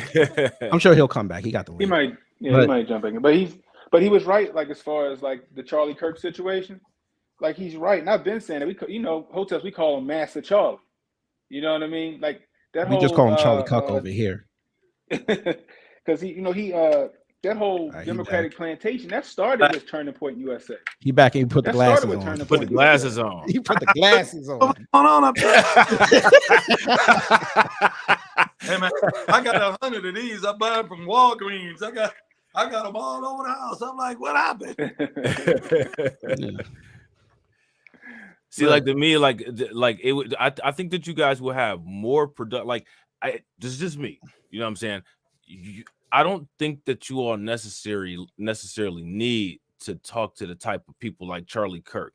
You know what I'm saying? Like the thing is like Charlie Kirk, you know, we're all people of the world. We know what's going on. We all know that Charlie Kirk is who he is and what he is, right? We're never going to make inroads with a person like that. I think that it would be a better strategy that people may want to consider, like Kid Gravity is saying, for conservative Black people who have been immersed in the political realms to come and talk to grassroots people. Like I said, Hotep Jesus one time, he pulled up on one of my streams and we had a really good conversation. I would have never thought I'd had a good conversation with Hotep Jesus. I would have thought we've been trolling each other back and forth and talking crazy. It was a great conversation. And there was a Middle MAGA who came up on Kid Gravity's stream before. And, there was things that people disagreed with, but we had a good conversation. And the thing is that everybody left with the idea that we're going to check out some of the things that each other said. And I think that there would be more headway, more strength. And there's a lot of people that advocate for unity. I think one of the best ways for a first step in exemplary unity to occur is for Black conservatives, like real brothers, like Canon Hotep. You know what I'm saying? I could tell you a real brother, Pastor Scott. You know what I'm saying? Real people like us actually sitting down and having a conversation. It's like, yo, these people can do this. They can have a productive conversation. They can lay out a plan. They can lay out a 20-year strategy. You know what I'm saying? Because I think a lot of the things that we want now, because a lot of people are coming into a political consciousness, it's easy for everybody to just demand all of these things. But what a lot of people don't understand just coming into a political consciousness is that politics is a machine. You need think tanks, you need media, you need collaboration, you need businesses, you need lobbyists. And I think that once we start talking to people that are like you all, that'll be a lot more easily illustrated. You know what I mean? And with that illustration, now people will have a better schematic of what it is that we have to do. And with a better schematic, people will be able to be more focused. So maybe 5 to 10 years down the line, now we're really doing our thing, voting on point. Now we got our businesses putting money behind politicians. You know what I'm saying? Doing that kind of thing. And I think that the disappointment, it'll come with a lot of the people that are not willing to put in a long-term investment. But I think there are a lot of us that are willing to put in a long-term investment. If I never see a penny of reparations, if I do something that moves towards my kids or my grandkids seeing reparations, I'm down for whatever that takes. You know what I'm saying? I took a group of Blacks up to the White House one time to have a sit down with Trump. There was about 8 of them. And one young lady in the room was very outspoken. Oh, you talking about Sonny Johnson? Huh? You talking about Sonny Johnson? Yeah. Yeah, they're afraid of Sonny. I took Sonny to that meeting. I took her up there that day. And Sonny got in the room. She went on a nice rant. And Trump said very profound. I think it went over her head. He said, I think you should run for office. And he was right. Because a lot of the things she was ranting about was something the federal government couldn't provide. A lot of things Black people want, we got to get it from state government and city government. The federal government can't provide that. She started talking about, we need generational wealth and we need this and that for Blacks and this and that. And he was like, he couldn't think of nothing to say, but other than, I think maybe you would be good to run for office. And that's where a lot of us miss it at. We want the federal government to give us things that should come from the state and the local governments. A lot of opportunities, the federal government is not involved in a lot of things like that. You have to get it from municipal governments. And we have that misnomer that we're not aware of that. Yeah, and she talks about that a lot. Sonny, that's the big sis right there. She talks about that a lot, where things start at local government. We need to take control of our local government first. We need to back politicians that we want in our local government and put them in office. We need to bring our pool, like you're saying, Black Light, like we need to pool our resources and our money and fund our politicians that we want so we can get what we need. Right. That's what we're doing with Marcel Dixon right now. He's the start. We got to do that. And he's scaring. He doesn't even get nearly as much funding as Clyburn gets, but they scared of him in DC. I was meeting with Republican leaders in Ohio a couple of years ago, and they were really trying to tout this John James dude out of Detroit and some others. And I said to him, I said, hey, man, why y'all always keep trying to go get these old buttoned up black dudes that got the white wife and buttoned all up like they got a stick up there behind? Ain't no black people voting for them dudes just because they black, because they don't come across as being real. I said, we don't identify with them. And, you know, he said something that was very eye-opening for me. You know what he said? He said, I'm sorry, but those are the kind we identify with. See, there you go, right there.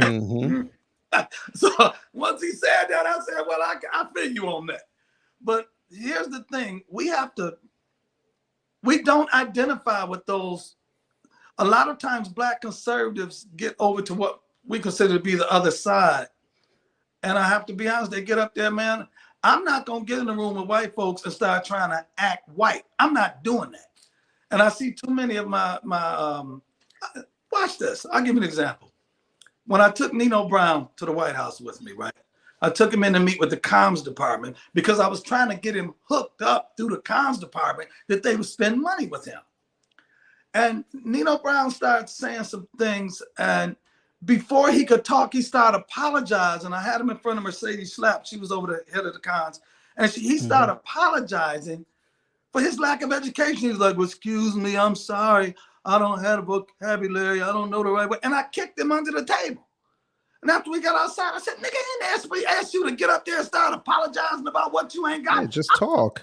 They're going to get the message as long as they hear what you're trying to convey to them. They'll get it. Towing and catering to white folks. I know who you are. I brought you up here to be you.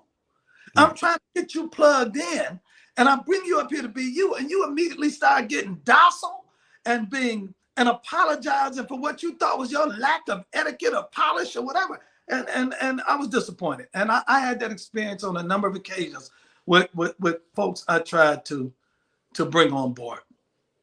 I had a lot of other people call me that wanted to do some things, but they didn't want to put their name out there. That wanted me to get them in the room and all of that, but they want to come in the back door. And I say, man, you ain't treating us like no booty call. I ain't rolling. Ain't gonna have me hooking you up in private, and you can't stand next to me in public. I'm not doing that. We got ASAP Rocky out the joint. You see what he had? I can still pull the text up in my phone. ASAP Rocky, his mother, his manager, everybody.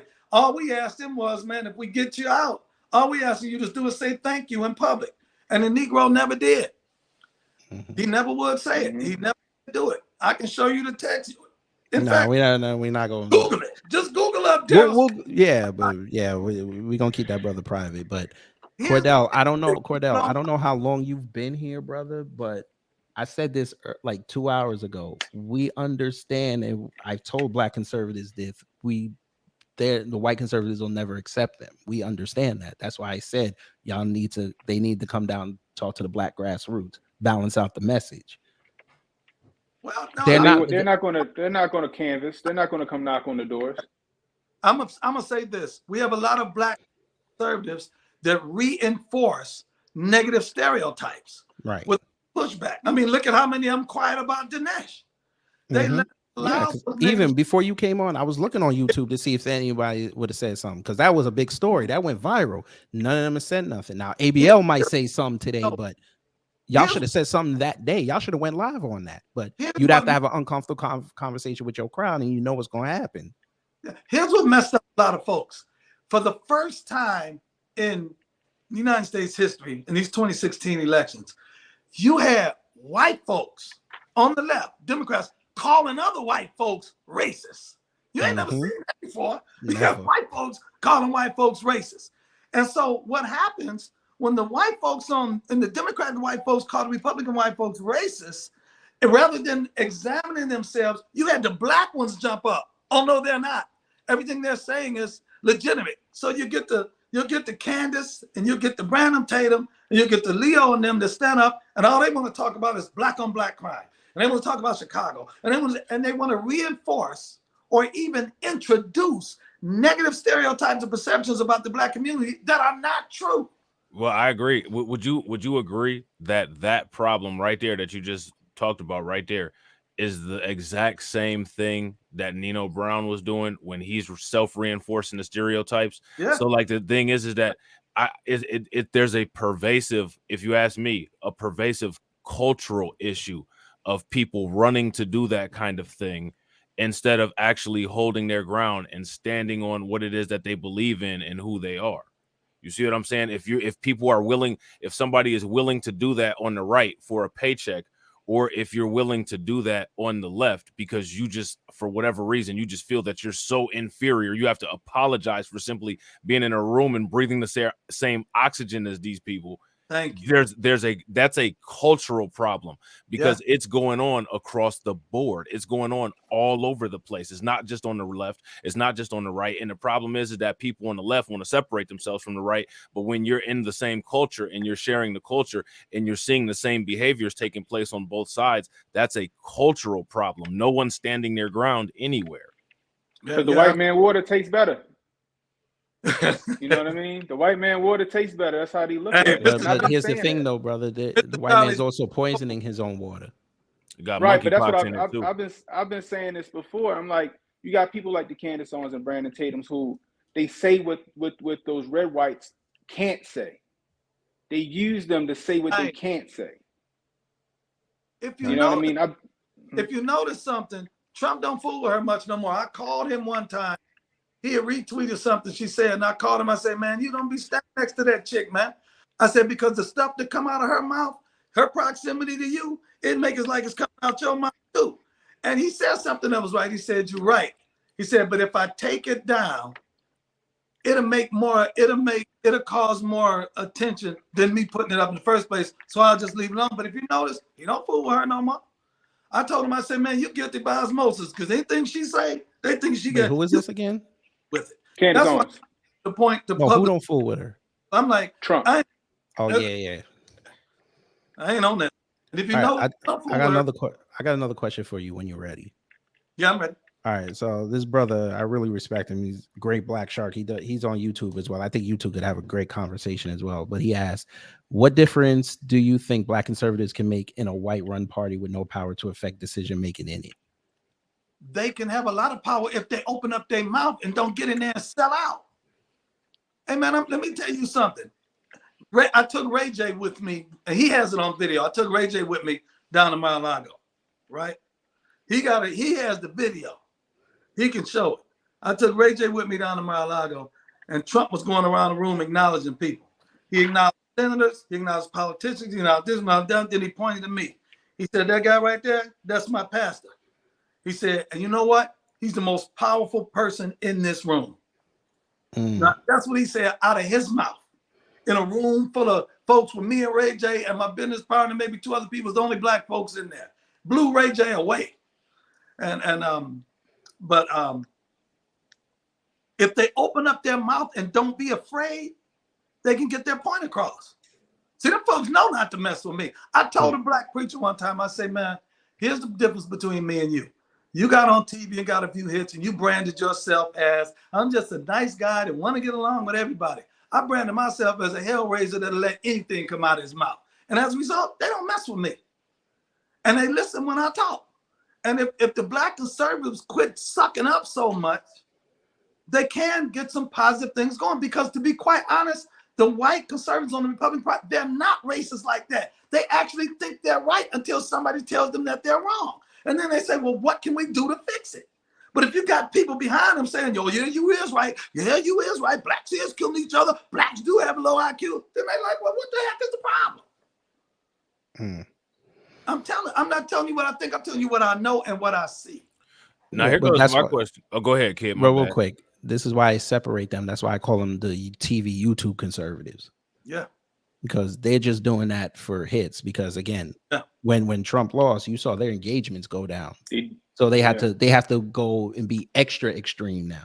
Especially they Mhm. showed me a whole lot with Tyree Nichols. They showed me a whole lot.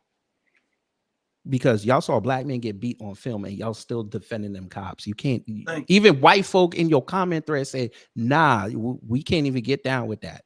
Like he might have done something wrong, but still at the end of the day, we can't defend that. They defended Derek Chauvin when he choked out Exactly. George Floyd. They defended them two white guys that shot him out there. Mm-hmm. Yep. That stuff is disgusting. Yeah. All for the bag, all for the grift, all for those hits. Facts. But Facts. some of them ain't even getting no bag. So check this out. Check this out, right? So remember, like when the whole Brexit thing happened, and it was like around the time when Trump was like, "Well, you know, black people should vote for me because why not? You know, Well, he give said, it a what do you shot." gotta What did he lose? say? What do you got to lose, right? What do you got to lose? Yeah. So that's when there was a lot of like what Kid Gravity is saying, like YouTube quote unquote conservatives going with this message of, you know, Brexit and quote unquote getting off the Democrat plantation, right? So if that was the conservative outreach to quote unquote black people, my question is, how effective has that been? How many black people have black conservative flipped? And if black conservatives haven't flipped anybody, my question is, why are these people still getting a paycheck? And what's going on there?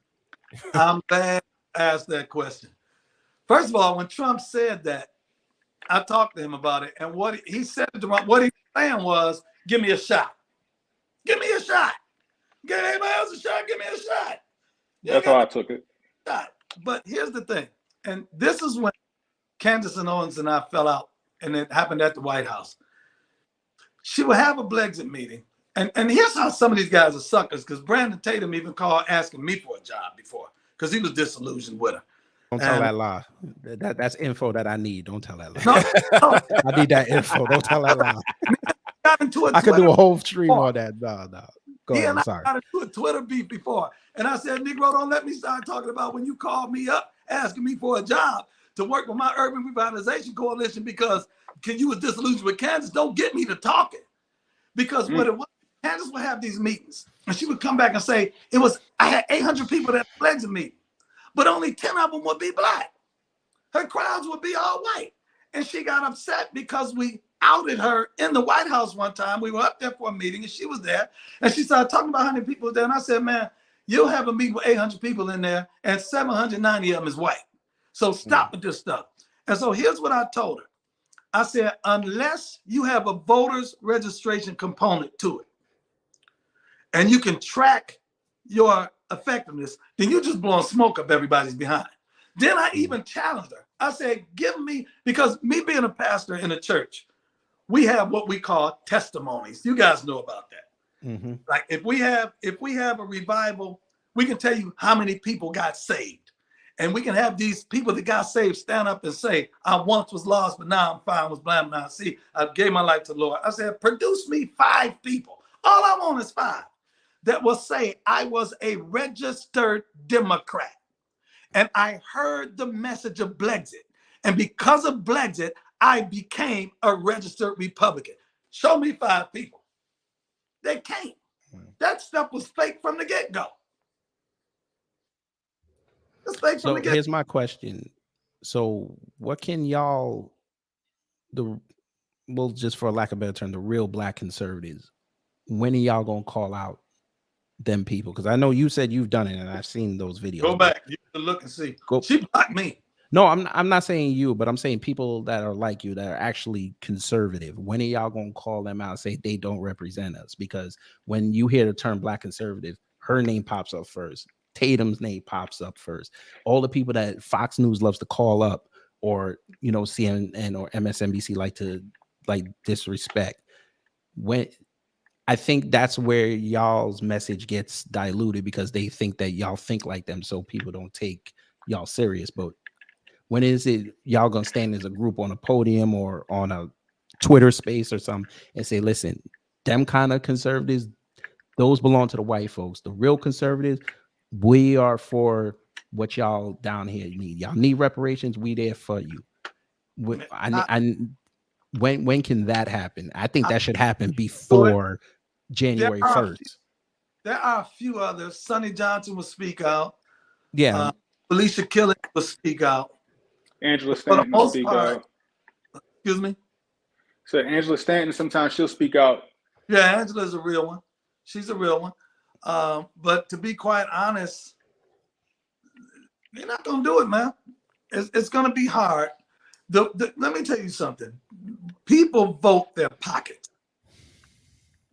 Appeal, you want the black vote, appeal to the black pocket. Have policy in place that can empower us. We ain't asking for no handout, but we want what everybody else is getting. You subsidized farmers. They see when they give money to white folks, they call it subsidy. They give money to black people, they call it welfare. Yeah, that's why we're going so hard on reparations, because like we always say, you gave it to everybody else. You can easily just give it to us and the conversation is over. Thank you. But so if we can come with a cohesive economic plan to empower Black Americans, let us have access to capital. We just want the same access to capital that the white folks have. I know a guy in Palm Beach. He blew $200 million of other people's money on speculative venture stuff. And it was just like, okay, no big deal. Well, they want us to jump up and down the clock because we got a home loan with a high interest rate. We just want the same access to capital everybody else gets. You know how many banks there are in America? There are over 5,000 banks in America. You know how many black banks are in America? Less than right 10. now. Less than 10. You know how many black banks are in America? 19. Less than 20. I got a question for you, Pastor. They want to tell us we got access to capital. No, we don't. So they got to level that economic playing field. We ain't asking. We ain't even asking for a hand up or a handout. We want the same hand everybody else gets. That's all we want. Here goes my question for you, Pastor. Do you think that Black conservatives with a similar mind state to yours would be opposed to a long-term plan of conservatives doing business with Black grassroots people in order to generate a political fund? We need to. Because the thing is that because I believe that the probability of us being able to force the hand of the people who would be making a decision on reparations, that we would have a higher probability if we had a large financial stick to wave. You see what I'm saying? Yeah. And you're absolutely right. I'm in total agreement with that. And they also say things like, well, blacks are not a monolith. Well, we need to become one. We need to be monolithic once again and leverage our vote. To be quite honest, you ain't winning no elections without black people these days. Well, not many. We need to leverage that voting power we have and not just be so to either party on either side, and look at what policy. Let them, the same way the evangelical vote is being courted because they recognize the power they have as a voting bloc, we need to recognize that power as well. I had an argument with on television with a conservative friend of mine because I was telling them about, they're not approaching black people white. And they said, well, we don't want to pander. I said, how come when you go after any other group, it's outreach? See, you already doing better. You already doing better over here. You ain't arguing with nobody. But if you come to black people, it's pandering. Skip you hear me, Pastor? I said, you already doing better over here. You ain't arguing with nobody. Right. That's why I keep telling them, listen, I get that we crack on y'all, but just have a conversation. We ain't gonna come up in here and yell on you. I told Candace Owens on many occasions, just come here and talk to me. I ain't gonna yell at you. I ain't gonna call you out your name. I just got some questions. I want to see where your head is at. Those questions, because she fake. But I mean, come on, man. I ain't gonna go there, but they do what they feel they need to do. You understand what I'm saying? For whatever they can. I can't lay my head on my pillow at night thinking I done coon that day. Right. And I'm gonna be honest, to be quite honest, myself and my business partner Kareem Lanier, I was probably being overly aggressive when I was at the White House, but I had to do it just to make sure I wasn't being coony. So I was being overly aggressive to have the We're overly aggressive. these folks know, don't mess with me. Yeah. So somebody in the chat asked, what do you call it when they give money to illegals? I don't like that. I don't like that. No, but they're saying, what's the term for it? Stealing. Stealing. That's what it's called. Yeah, because we call it stealing our tax money, but they're like, oh, we're helping disenfranchised people. I'm like, you got a whole race that's disenfranchised in this country that y'all don't want to help. And man, let me tell you something. I'm still black, right? And I'm like, if the black mindset is, hey man, you giving them some money, then God gonna give us some money. Now I can remember 40 years ago, I was working at a job, and I started working this job, and the guy came in about a month after me, a white dude, and I found out he was making a quarter an hour more than me, which was $10 a week after 40 hours. I raised hell around there. I will burn this whole thing down. Y'all better make this right, because he was getting 25 cents an hour more than I was getting, and I raised hell. And that's just how we are. So if you're giving them money, you can give us money. Now, the one it's not like y'all broke. I will say this: Joe has played us. Joe ain't got black folks nothing. Joe ain't did. So I don't understand the blind support for him. I say you know what it all the was? time. You know what it was? It was the student loan stuff. That's what it really was. Because I talked to a lot of black folks. They said the only reason they voted for him was because he said he was going to cancel student loan debt. I was like, where was his plan? You know what else though, man? The Joe and the Democrats are smart enough to do. Sometimes all you want, man, is some empathy. You want somebody to say sorry to you. It's some empathy. And that's the one thing that the Republican Party has not been, was empathetic. I ain't even asking for sympathy. We're just asking for empathy as a fellow human being. And they don't even want to be empathetic in a lot of cases. What was we just talking about with Matt Walsh, yo? That's what I was saying. That's what I was saying. It's time for people to start examining the possibility of the incapability of these people to actually be able to be like that and actually adjust to that, whether it's us forcing the hand or not. Like I said, yo, I say it all the time. I said, y'all gave Joe Biden the booty on promises, and now he won't return your phone calls. Mm-hmm. Yeah, exactly what happened. Which made no sense. Prom night politics. I get it. He's selling you student loan debt. I get it. What was the simple question of somebody asking, how do you plan to accomplish that? Yeah. And he wasn't able to come to. And remember, what about all of us who weren't college students, who don't have student loans? Right. I told people that I'm not paying for no college student to go to school for free. He wasn't just canceling student loans for black people. Right. There's everybody. Everybody. Right. Which means white folk get more generational wealth because that's gone. Thank you. Well, and that's the Democratic grift too. As long as you always have us in the bottom of all of these disparity categories, they can always package a program and say this and lead the program with us and then distribute it to the rest of everybody else, which is one of the reasons I got a whole different program, but I'm gonna just end on that. That's what they do. Yeah, that's why I said this Ukraine war is not as successful as they thought it was going to be because we don't care about it. We weren't outside for it. You didn't see us out there protesting for Ukraine. We were like, listen, that's great. Guess what? We got problems here, folks. And number one is you got to cut the check. Let's go. Hey, you know what the Bible says? What does it say? Money answereth all things. There you go. And now look, now your man, they sitting there struggling over a debt ceiling. They just fixed it. Yeah, they just and the Senate might not even pass it. Right. They'll pass it. They better But pass hey, guess what? Y'all still got the money. Cut the check. Let's go. Yeah, they have to fix that. They don't want America to go into default because it'll be hypocritical to do that. Well, can't they just blame Trump? And that's what it is. You know, to be quite honest, the American public is getting played in a lot of respects. I saw this I'll give you an example. I would be on CNN sometime and banging it out with these guys, going hard, tooth and nail. And so we would be finished with the set and be back in the green room, and I'm still in dog mode. Yeah, you be wanting to take somebody's head off. Camera fronting, going out to get drinks together. I'm about to say that. Now that these cameras off, I'm ready to go upside this nigga's head in here. Wait a minute. You and Pastor, we back you You in dog mode? I don't believe it. I don't believe it. I don't believe it. I do not believe it. This is bullcrap. But here's the thing too, and I think people don't. They still underestimating the black vote. I know, I get it. It's a great talking point to say we vote 90% Democrat. I don't know when the last time. I don't know if y'all didn't see the last 3 elections, but okay, that's fine. Whatever. I guess we round up in America. Fine, whatever.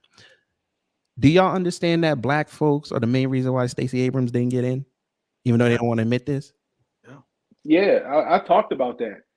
We were the main ones They saying had do not vote Beyonce for her. and Y'all LeBron knocking on doors, and they knew better. They said, "No, Right. no, thank you." We all black right here, right? Right. Yeah. I know I'm gonna say what I'm about to say is the truth. It is sad. What's that? If she was fine, she would have got in. There you go. There you go. If she didn't come off, she didn't come off like the L word, she would probably would have won. They'd have voted for her. That's what I'm saying. Listen, that's why. But that was my thing. I said Stacey would have had the election in the bag if she just would have said, "I'm for reparations." She'd have had the bag. That's why I also said Trump. He got to come outside and have a firm stance on reparations. That's gonna make or break his campaign. If he says yes, he can fracture the Democratic vote. He could get it under 70%. If he says no, he gonna have a uphill climb because we're not gonna go outside for this man. He got to deliver on it, though. He got to deliver on it. Well, here's the thing: he can't run from it because he came out with the platinum plan and he based it off of Ice Cube. He can't run from it. But the thing We're about gonna it is, ask him. We're gonna be like, "You're not for reparations. So why did you go? Why did you waste that black man's time? Why did you come out with the platinum plan?" No, he's not gonna run from it. I talk to Trump all the time. I talk to him at least once a week, sometimes 2-3 times a week. And tell him to come on the stream. He and I have the type of relationship that we were friends first. So I have a relationship with him that I can probably say things to him, and we say to each other and talk about stuff that he don't talk about with a lot of other people. I'll put it this way. But that is going to be his main thrust for the black community's economic access to capital and economic empowerment. He's going to roll out. Do you think he would stand for cash payments? Do you think he would stand for it or no? You remember that time we did a cash payment and they called me and said I was trying to buy votes. The black people did. You know what's sad? You can look it up. We had an event right around Christmas, and every Christmas I would have people that want to donate toys and different things. And I said, man, black people want money to go buy their own stuff. We don't want just used toys and stuff. And so I had donors that gave us $50,000.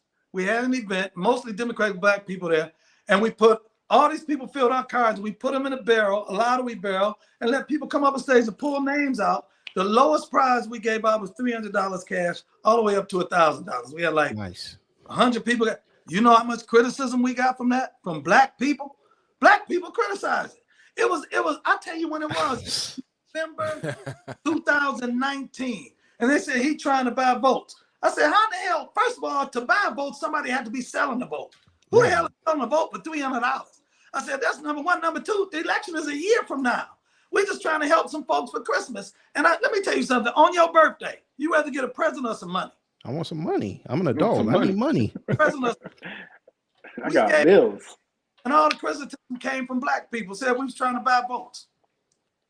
My people perished for lack of, and all we were trying to do was help some people. Now, the people that were there that got the money, it was great. They were appreciative of it. We had one lady that her name got pulled for $1,000. She came up there on a walker. She said, I wasn't going to come today. And something told me to come. I caught the bus down here and her name got pulled. We gave her $1,000 cash. We gave away all the money cash and all we got was criticism for it. But remember, these are the same people. These are the same people that criticize Steve Harvey and Ray Lewis and Kanye for going to go speak with Trump at Trump Tower right after he got elected, calling them coons when they was going up there on their behalf to get money for the black community. Right, but it's not a criticism when they gave that City Bike Karen and Daniel Penny $1.5 million collectively. See, and by the way, DeSantis helped Penny out. How is that not buying votes before he even announced that he was going to run? Now, you know, I know DeSantis, right? You want to hear the funny story about how I know DeSantis? Uh-oh. When we had the opportunity zones, when the opportunity zones first rolled out, we were going around in the Black community in different areas to espouse the opportunity zones and try to encourage Black people to create opportunity funds and do some opportunity zone projects in the Black community. So we went to Tallahassee, Florida. We went to Florida State University, which you know what that is. That's down in Tallahassee. Mm-hmm. Black Democrat leaders, State Representative Kim Daniels was part of it. Brandon Gruber was part of it. A number of Black Democrats were in the room, so we can talk to them about how to create these opportunity funds to help the oppressed neighborhoods. So we invited DeSantis to come. He agreed to come. We have the governor staying there. I took 2 people from the White House with me. I took a guy from the Treasury Department with us. So the event started at 7 o'clock. Now, we all know if a Black event started at 7 o'clock, the Black folks will be there by 7:30. Right. 7:30, 8 o'clock, yeah.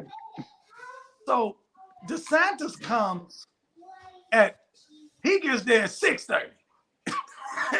So he looks around and they see that around 6:30, 6:40, we had maybe 40, 45 people in the room. And his girl made up some crap and excuse and they left. By 7:30, it's 1,000 people there. I still got the video, I got the pictures. It's 1,000 people there by 7:30. The room is full. We're looking around, where's the governor? Oh, something came up and he had to leave. So I had to sit there and make an excuse for the governor. So the next day we called this girl up and cussed her butt out hard as you could cuss somebody out. Cussed her out so bad, she called up DeSantis' chief of staff. And we cussed this butt out so bad, he called up DeSantis. And we cussed this butt out so god doggone bad, he called the CEO of Disney, who's a friend of mine, Marvel Entertainment CEO, multi-billionaire, Ike Perlmutter. He called up Ike on me to call me. And I have cussed Ike out, but me and Ike are friends. Now, Ike got DeSantis on and made him apologize for not being there. And then, you ever cuss somebody out so bad y'all became friends? Mm-hmm. Yeah. Or y'all bang it out one day and then that's your best friend for 20 years. Checked him hard. We checked him hard. And here's the part that got me. He sat there and took it. I wish I would let somebody cuss me out on the phone like that. And all I got to do is. He knew his ass was wrong. Right. But see, this is the kind of conversations we need because, again, they don't want to pull these conversations out there because, again, people have their already perceived notions of what each party is. But see, conversations like this is what I was stressing 3 years ago. These kind of conversations could have made all the difference. Yeah, I agree. That tap dancing. We ain't up there tap dancing and shining shoes. Ain't nobody doing that. I don't roll like that. Anybody that know me know I'm black or white. No, I don't roll like that. It is what it is. You know what I mean? I scared a lot of people off. And if I'd have sold out, I could have got paid. But I can't sell out, man. I never got a dime from Donald Trump or the Republican Party. Never, not one dime from none of them. And so I'm a free man. I can say what I want to say, and if they don't like it, I can tell them to kiss my ass. Yeah. But that's the one thing I need from you, Pastor. I need you to find out how Trump feels about this reparations. I'm telling you, if he stands with us, he's gonna win. I'm telling you, he can landslide it. I'm telling you. I'll talk to him. I'll call him. And it's got to be firm. He can't wish wash or say like I understand he needs an incentive out of it. Besides fracturing the Democratic vote, so he could say he was the president that finally defeated the Democrats, because he's a big picture guy, so he wants to be the president to basically tell him the YouTube 5 want to talk to him. Right, but we need that firm thing, because again, our people are not going to go to the polls in 2024 unless there's tangibles that we can get the first day. There's a scripture in the Bible that says, what profit a man if he gain the whole world and lose his soul? I'm gonna put it this way. He's got to craft the argument in such a way that he doesn't lose support even as he gains support. I don't want to gain. He's got to talk to Marcel Dixon, because Marcel Dixon talked to MAGA and they got it. They understood it, because he walked in that room and they did not want to hear him talk about reparations. By the time he left, he had a standing ovation. He's got to talk to that man. Who are you saying? Marcel Dixon out of South Carolina. He's running against Clyburn next year. Okay. Trump got to talk to that man. Yeah. I think, and that would help also with us with the black grassroots, because Marcel don't play either. He like you. He a bulldog with it. He'll go in there with the documents, with the history, and show Trump. You do reparations because of what happened to y'all that are Black American descendants of slavery, and how reparations can get us out of this. I think he could get on board with it. I think Trump is the kind of person, I'm sure you'll agree, he needs to see the numbers. Let me tell you, he needs to see the profit. There is a profit in making reparations. If 99% for Black folks. If you look back over, you can go back years on my social media. Y'all never saw me going hard for the Republican Party. I always went hard for Trump. Right. Well, they always called you a Trump supporter. Because me and him been friends for about 12 years. And I like the dude because he remind me of me. And so he and I have been friends of riding down. Hey man, let me tell you something. You told me right now, because we've made this connection, you told me right now I'm running for mayor or governor or senator in my state. Say, hey man, I'm rolling with you. Because that's how Black folks are. We roll with our boys, we ride or die. Y'all ain't never seen me going hard for the party. In fact, all y'all see me doing is criticizing the party. I roll with him. And me and him are friends. I roll with him. He roll with me. And it is what it is. But the rest of the party, it needs some work. It needs some work. Right. And that's why I said when they lost, they should have revamped the party, but they didn't want to do it. Because we know if the Democrats lost, they would have revamped the party. They didn't revamp it when Hillary lost. Right, but I think they saw the money on just keep saying Trump's name and cracking Trump because they knew 2018 was coming. So they said if we could take the House, we good. Nothing gonna pass. And then 2020, we get him out and get the Senate. We can do whatever we want. And here we are, the first 2 years, they haven't done anything for Black folks. And now we have the disillusion now. And now that we're saying we gonna leave these Democrats, we gonna crash these votes. Now they want to act like they love us. I would have went a little harder for us. What's that? The Black Caucus is pretty quiet as well. Well, we've rendered them mute. They not for us. They for the Africans and the Caribbeans. They not for the Black American descendants of slavery. They've already proved that.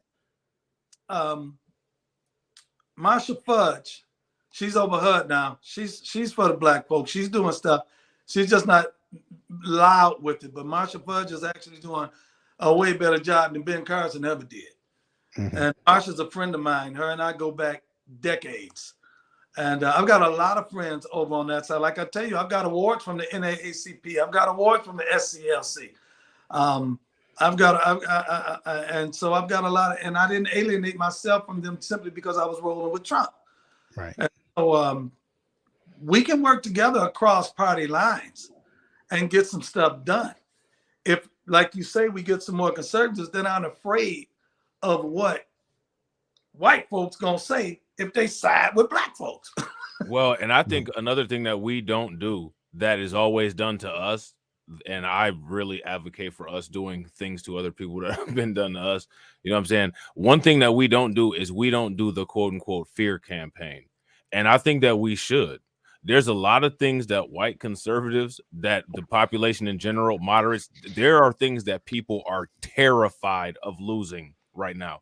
People are terrified of the quote unquote, talking about the rainbow agenda in schools. You know what I'm saying? People are terrified of losing their Second Amendment rights. And I think that one thing, that we could do that would be pretty villainous and pretty cool is if we position ourselves and say, well, you can say all of this, but there's only one way that you can guarantee to make sure that these things that you don't want to happen don't happen. Because if you take a look at the quote unquote agenda, that was a bipartisan thing that happened as far as Democrats and Republicans signing that bill to make the LGBTQ marriages possible and the abortions and all of those different things. So here's the deal. You know what I'm saying? We can make inroads here with this check getting cut, and you can guarantee you everything that you fear, except for us not being a bottom class here in the United States. That's just something that you're going to have to give up. You're just going to have to trust us on that. Right. You know what I'm saying? Aside from that, you'll be able to get everything that you want politically. You'll have whatever presidency, you will have these policies that we'll support, and it'll always be guaranteed because it'll always be your majority vote plus, 5 or 10% of 13%. Now, if you go against us, we can't guarantee you anything, and you won't get that guaranteed block. This is like that what you were talking about, like the whole powernomics block voting type thing, Pastor. But just, you know, spinning it with a little bit of fear, because that's what they do, is use the fear. You know what I'm saying? You got to have this woman go to a school board meeting and, oh my God, my child learned about gender identity. You know what I'm saying? Okay, well, oh my God, guess what? Your child might learn even more about surgeries and hormones if you don't do what we need you to, and we can reciprocate with this vote. Listen, I'm gonna have to go, but I'm gonna say this, Yeah. and I'm make y'all a promise, and we're gonna stay in touch. Yeah. I do have one other question before you leave. It's not going to take long. I'm gonna take a contingent of black people with me down to Mar-a-Lago to sit down with President Trump, go to chart the campaign, and have some serious discussion in the room about certain things, like such as what you're saying, so we can have a conversation. And I'm gonna invite you guys to go with me. I got 3 names that you need, that they have to be on the list: Jason Black, Tariq Nasheed, and Dr. Claude Anderson. Them 3 got to be on it. I've had conversation with him during the prior 4 years. We've had conversation. Yeah, those 3 brothers got to go. I'll be able to take who I want down there, and we'll have a sit down. We have one. We just haven't scheduled the exact date yet. Knows the campaign hasn't went out in full swing yet, but we're gonna have this conversation. I want to invite you guys to go with me, have this conversation, and you're gonna be pleasantly surprised at the response you get. I guarantee. Yeah, because honestly, I'm gonna send you a list, because I need you to start sending your black conservative friends new black media. So I'm gonna send you a list of channels to send them. You're gonna be surprised at the reception that you get. It's not what you think it is over there. It's not a bunch of. No, I know. Yeah, Marcel opened that door for us, because he showed that whole video of his speech there, and again, he said that they were coming in there, they didn't even want to listen to what he said. They already had their mind made up. But again, he showed them the numbers and explained everything in terms that they could understand. And he had a standing ovation when it was done. And he got people to say, you know, whatever help you need, let us know. Yeah. So that's how we got to do it. Yeah.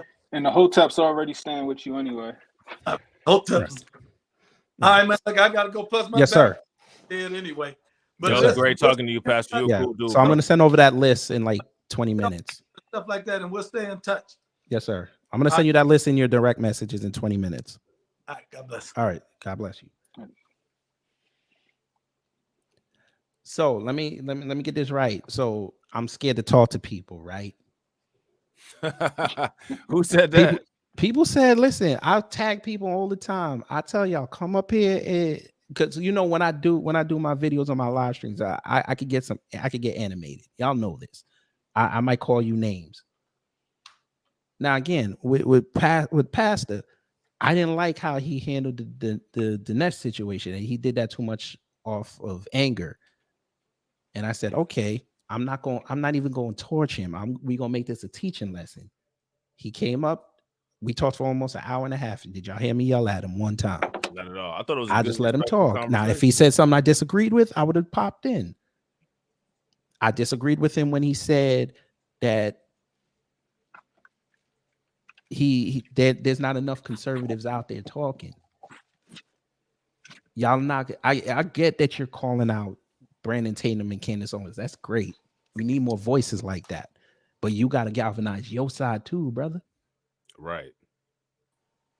You got. That's the only way we're gonna get out of this. That's the only way we're gonna get out of this.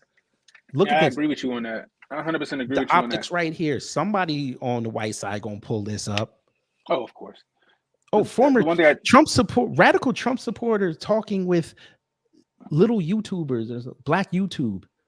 Is this the new rise of black nationalism on the internet? Oh yeah, exactly. New York Post to have a nice. We're gonna be black nationalists when it's all said and done. When this is over. But you're right though. They got to come together, right? Right. You know, separately they get shunned, right? Sonny Johnson, right? After she did her epic rant at CPAC, they ain't trying to have her back. After she went on that rant at the White House, they ain't trying to have her back.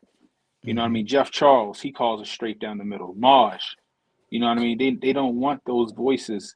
Right. But if they can all come together, form Voltron, you know what I mean? It could do wonders. Right. That's why I said 3 years ago, conservatives get down here and stop all the infighting. That's what I'm Right? saying. Like, it's a lot of infighting where everybody trying to be you know trying what? to be the chief. Actually, Cannon, I'm gonna disagree with you. I like that. You We're like gonna see infighting? who's the strong. Only the strongest survive. Candace don't believe anything she says. She No, of don't. course not. She I don't does think not so. believe anything she says. That's why it'd be easy for me to have a conversation with her. I would get her to turn right, just like we had this Oh, yeah. conversation. I would get her to turn by the time it was over. We have lots of viral clips from that conversation. That's what I'm saying. And then she gonna get mad at me. She be like, now they think I'm a grifter. I'm like, man, that was your identity though. I mean, you are. I'm just brought you to the light, baby. Now Right. now your people from Virgin Islands go get their money from the Dutch. Go ahead. But it's another thing. Like, we got to start putting money. We got to start backing our own politicians, right? If we want a new party, we need to start it. We got to start putting that money Marcel, back like I right? said, We can't donate keep to Marcel. He's the one. He's the one right now. He's the only one we got right now. Putting your money on that man. I did it. People down here, New Black Media done it. It's gotta take everybody. That man did an NBA Finals commercial last year. It's not that hard. $5 a week, it will help him. If 1,000, he got what is it, like over 30,000 people on Twitter. If he got 10% of that, everybody get $5 a week, he'd be good. Absolutely. But people just want to talk.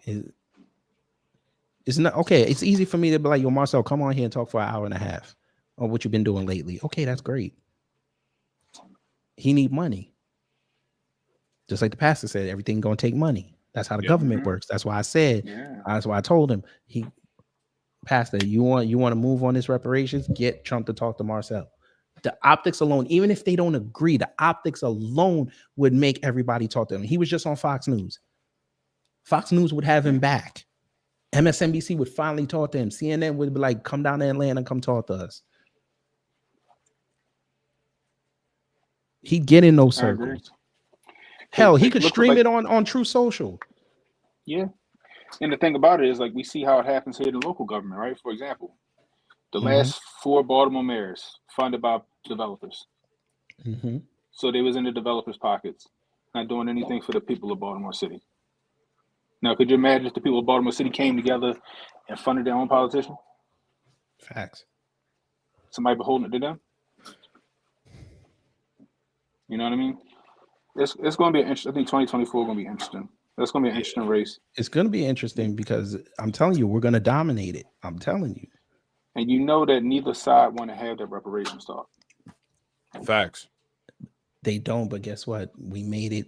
The day it went viral is the day they couldn't run from it anymore. The only way it's going to get talked about is one of the politicians, one of the runners are going to have to force the conversation.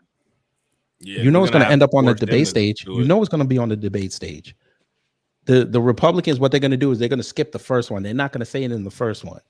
They're going to wait to see who gets out first, and then they're going to be like, damn, we're going to have to talk about this. Yeah. Well, because the Democrats they're not even debating. Yeah, there's that. Well, we know they're not. They don't want to have that conversation because, again, that would force them to admit that they benefited off Black suffering, and they can't have that. Well, and I think that they're not debating because of Joe Biden's cognitive status. That Ain't too. No way possible. He's gonna be in the basement again. Right. Or he might fall up the stairs, you know. Matter of fact, what HJ say, all Dems must pay. No, everybody in the party's got to pay. Both parties got to pay. But that's how you get that's how you get the Republicans behind it. When you say all Dems must pay, that's when the Republicans jump behind it. Like, yeah, they get behind that slogan. You know what I mean? Now you got them talking about reparations. But that's a scary proposition because then again, they can play, oh, well, this was about the Democrats. This ain't about y'all. But like, no, you want this vote. You got to go outside. You better get outside, sir. We're not playing no more. They're not canvassing. They're not going to knock on doors. And that's the problem. That's the problem. And Sonny's said this as well. Y'all got to go in these neighborhoods. It's not hard to have y'all love spending money, Republicans. Y'all love spending money. What's wrong with having Y'all go up to black businesses and say, hey, you selling stuff, come outside. We got a tent for you. Well, here's another thing too. like what has been the only effective political means to getting legislation that black people have ever done in the United States? If you ask me, the answer to that is boycott. Right? Like when we have boycotted things have happened. Now, I don't know if go ahead. You gotta have a real boycott though. Like I said, right? Bro, we had but here's the thing: we did have a real boycott. See, a lot of people again, they didn't pick up on it. See, when we talk, they don't want to listen unless it's something to be divisive or they could use. We did the boycott last November, and they didn't even realize it. Right, and we got politicians out the paint. Well, and another thing is, I think we need to start having a cascading boycott. First, what we're gonna do is we're gonna do the whole no tangibles, no vote thing. Second, if you don't want to give us reparations, now what we're gonna do is we're gonna start boycotting our local and state economies. And the next step is going to be to boycott the federal economy, because it justifiably, if you don't want to provide us with restitution for the terror during the war that you committed against us, then we have to repair ourselves one way or another. And if that's extracting the money from the economy, then that's just what we'll have to do. And the thing is that we could do this at any time. Right now would be a really inopportune time with the debt ceiling, you know what I'm saying, everything going on with China and all of that. That is not something that the United States wants. Is one of its highest spending segments of the economy, just completely creating a vacuum. And think about it, Democrats, your man Biden had 2 State of the Unions. Am I correct? He's done 2. I only think he had 1. I think he only had 1. Didn't he do one this year? Remember, no, I don't think that was a State of the Union. Well, whatever. I did. He spoke to the nation twice. I live streamed. No, I think he did do it because I live streamed it the next day. Yeah, he did 2. Was it 2? Yeah, because he skipped 2021 because of the Yamin. He skipped it, and then I think they did one last year, and then I think they did one in 2023. But whatever, 1 or 2, it doesn't matter. Yeah. Right. He said he was. He said not move much on reparations. Don't expect too much. But he was willing to talk about LGBT and Asians and what they need to do to elevate them. Look, this is how I look at it. You got all that money for Ukraine. You can give us that money too. No, but see, here's the grift they're gonna pull. That's why they didn't want to debate him, because he was gonna say, yeah, but Ukraine, it was important, but we didn't give them money. We gave them equipment. It was the media that put a dollar value on it. That's how they're going to try to worm their way out of it. We can't let them get away with that. Yeah, no, you can't, because And yes, Jay. Yeah, Marcel talked to Fox News Digital. It's on his page. I don't know if it's the full interviews on his page. It might be, but yeah, he talked to Fox News Digital, and he talked about reparations, and then he got pissed off. They were trying to twist his words around. Of course, because it's still mainstream media. I don't know why people That's why I told them mainstream media. Right, and that's why I told the pastor, Trump got to talk to Marcel. But even again, it helps them both ways, because he can convince him about reparations, but off top, he's running against Clyburn. You just talked with your opponent. All right, Rob, peace. You just talked with your opponent to a former president, and he actually brought up reparations when your man over there said, y'all not getting it. And even Marcel has admitted he went through the neighborhoods in his district and talked about reparations and got the people on board. Now you just heard Trump say the word reparations. That means he's thinking about it now. Now you might have just turned that district blue, from blue to red. Yeah, you're right. You're right. That's what happens when you get out there and you get dirty. You Exactly. get down there, And you didn't even have to assault the man one time. Nope. That's not why, at all. and that goes to my overarching theme of this show. The optics would have been crazy. Politics is optics. It's literally in there. Optic. Take a couple of them letters. It's optic. Yeah, But you're right though. they don't want to You're right. listen. But okay. I guess we're gonna be knocking off more politicians next year.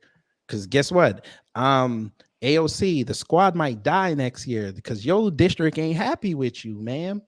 They not gonna vote for you again. You're not helping New York City. New York, I might say it might go red.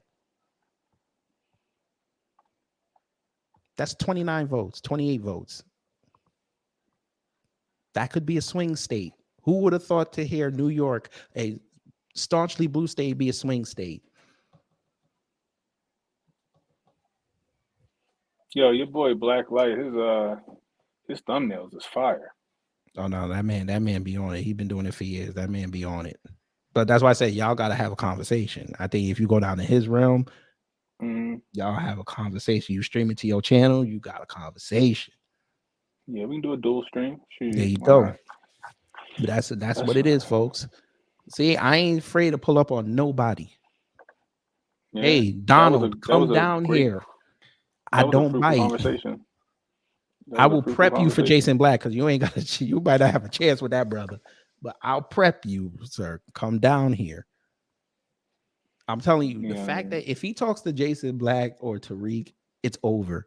Y'all can't say nothing to the Black grassroots ever again in life. Yeah, you can't. That culture war is over. It's over, especially if he talks to them and he takes some shit away from that. Exactly. All you gotta say is, bruh, how do you start feel about calling Tariq? reparations? I'm willing. I came out with the platinum plan. I'm willing to revisit it. Can we get that as a firm confirmation? We could play that all day. He can't run from it. Like, I'm not the biggest fan of Tariq, but when it comes to that conversation, he's the right person to have in the room for that. Exactly. That's why I say he need to go to Mar-a-Lago. He need to go to Mar-a-Lago. Now I don't know if he'll go, but it would look crazy for him to be in that room. It would look crazy to have Jason Black in that room. It would look crazy to have Ice Cube and Dr. Claude in that room. It would look crazy. They'd be like, them Negroes are serious. Yeah, I'm just shocked that they don't listen to a Dr. Claude Anderson. I've been listening to Dr. Claude Anderson since like Because Dr. Claude 2013. Anderson been calling out white folks for decades. They don't like that. I think I got a book by him. Yeah. Yeah, but yeah, I gotta go too. I gotta get something to eat. I ain't eat all day. That was fun, Bloods. Yo, Dinesh, I tweeted out. I said, Dinesh, if Dr. Scott pulled up, you better pull up. He don't want to pull up. Of course not. You're a punk. It's all good though. But yeah, so and they see it. They act like they don't see it. They see it. I don't know. Do you think they look at all their tweets when they get notifications? I don't think they get all their tweets.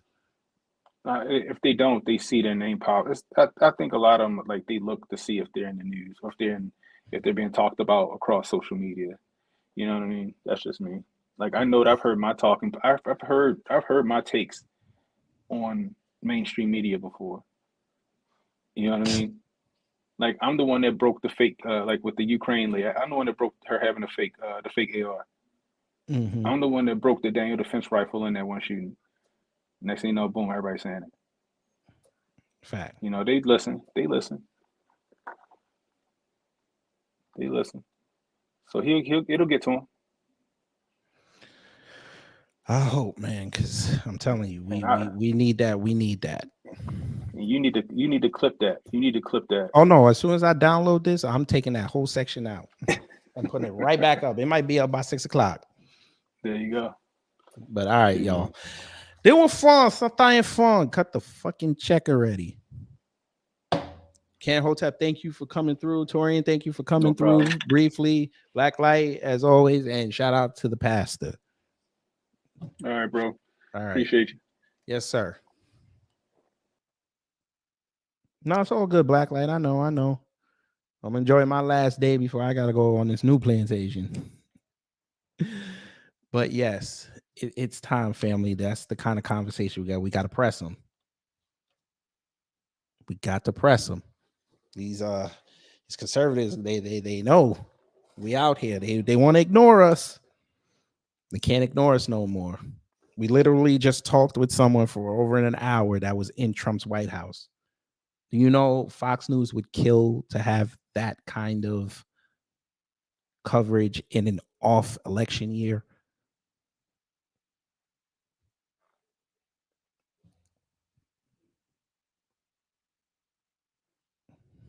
But, you know, this is what we do here in New Black Media. So if you ever needed to tell somebody why is the New Black Media so important, when I put up the clip of this of the conversation, you play that for him. He worked in Trump's White House and he came and talked to the black grassroots.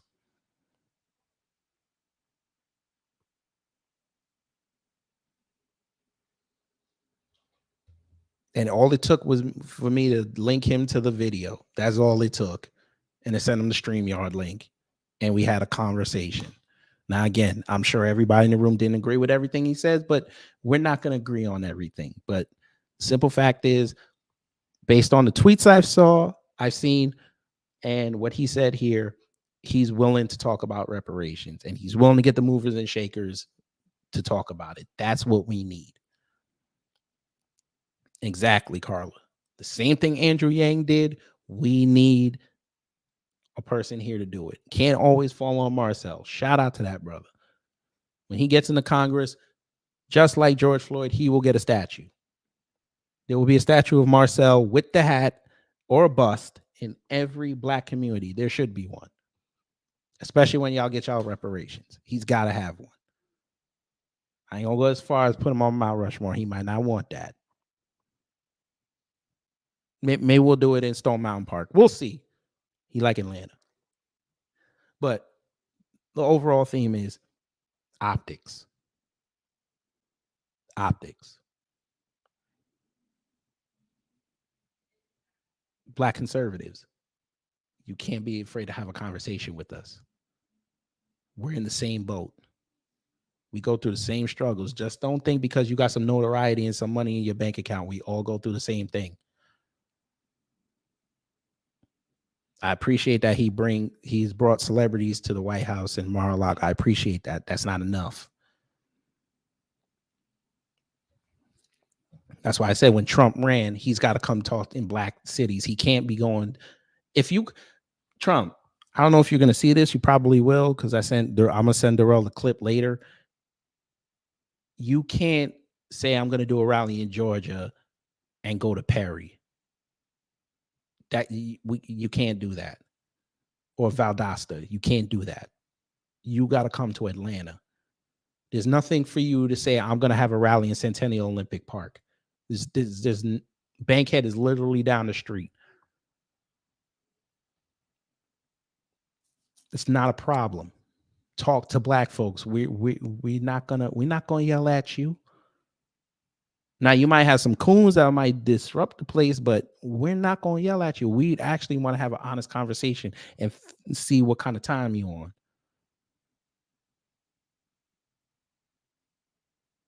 If you go to New York, what's wrong with you going to Brooklyn? I'm talking about real Brooklyn. What's the problem? You could easily do a Q&A, a set amount of tickets at King's Theater in Flatbush. Literally. You could literally shut down Flatbush Avenue and have a Q&A inside the King's Theater. Chicago, you could have the Chicago Theater and invite people from the West and South Side and have a conversation. A real town hall with black folks. It's not that hard. Hell, bring a black moderator to ask the question. Someone on code. You can find an on-code person in Chicago. You can find an on-code person in New York. You can find an on-code person in Miami. You can find one in Atlanta, Dallas, Houston, Phoenix, LA, San Francisco, Portland, Seattle, Detroit, Cleveland, Cincinnati, St. Louis, Kansas City. We're out here.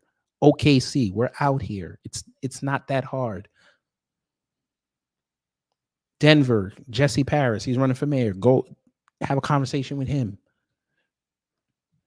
The optics alone, you talking to black folks, would shift the culture. But, I ain't on your team, so I'm just making a suggestion. But anyway, yo, I'm going to get up out of here. I appreciate everybody sticking through it. I didn't think it was going to go that long, but it did. But It is what it is. Like I said, starting tomorrow, I'll do the update once I figure out this schedule and what my schedule really gonna look like, and that'll influence the uploads and the live streams. So just check out the community tab. Make sure you subscribe if you haven't. Make sure you subscribe to the Rumble page. Just look up Kid Gravity. I put the link somewhere earlier, but I'll put it again in the I'll pin it in the comment section. But got 17 months, family. 17 months. And you saw how quick the 6 months passed between the midterms and now. It's very quick.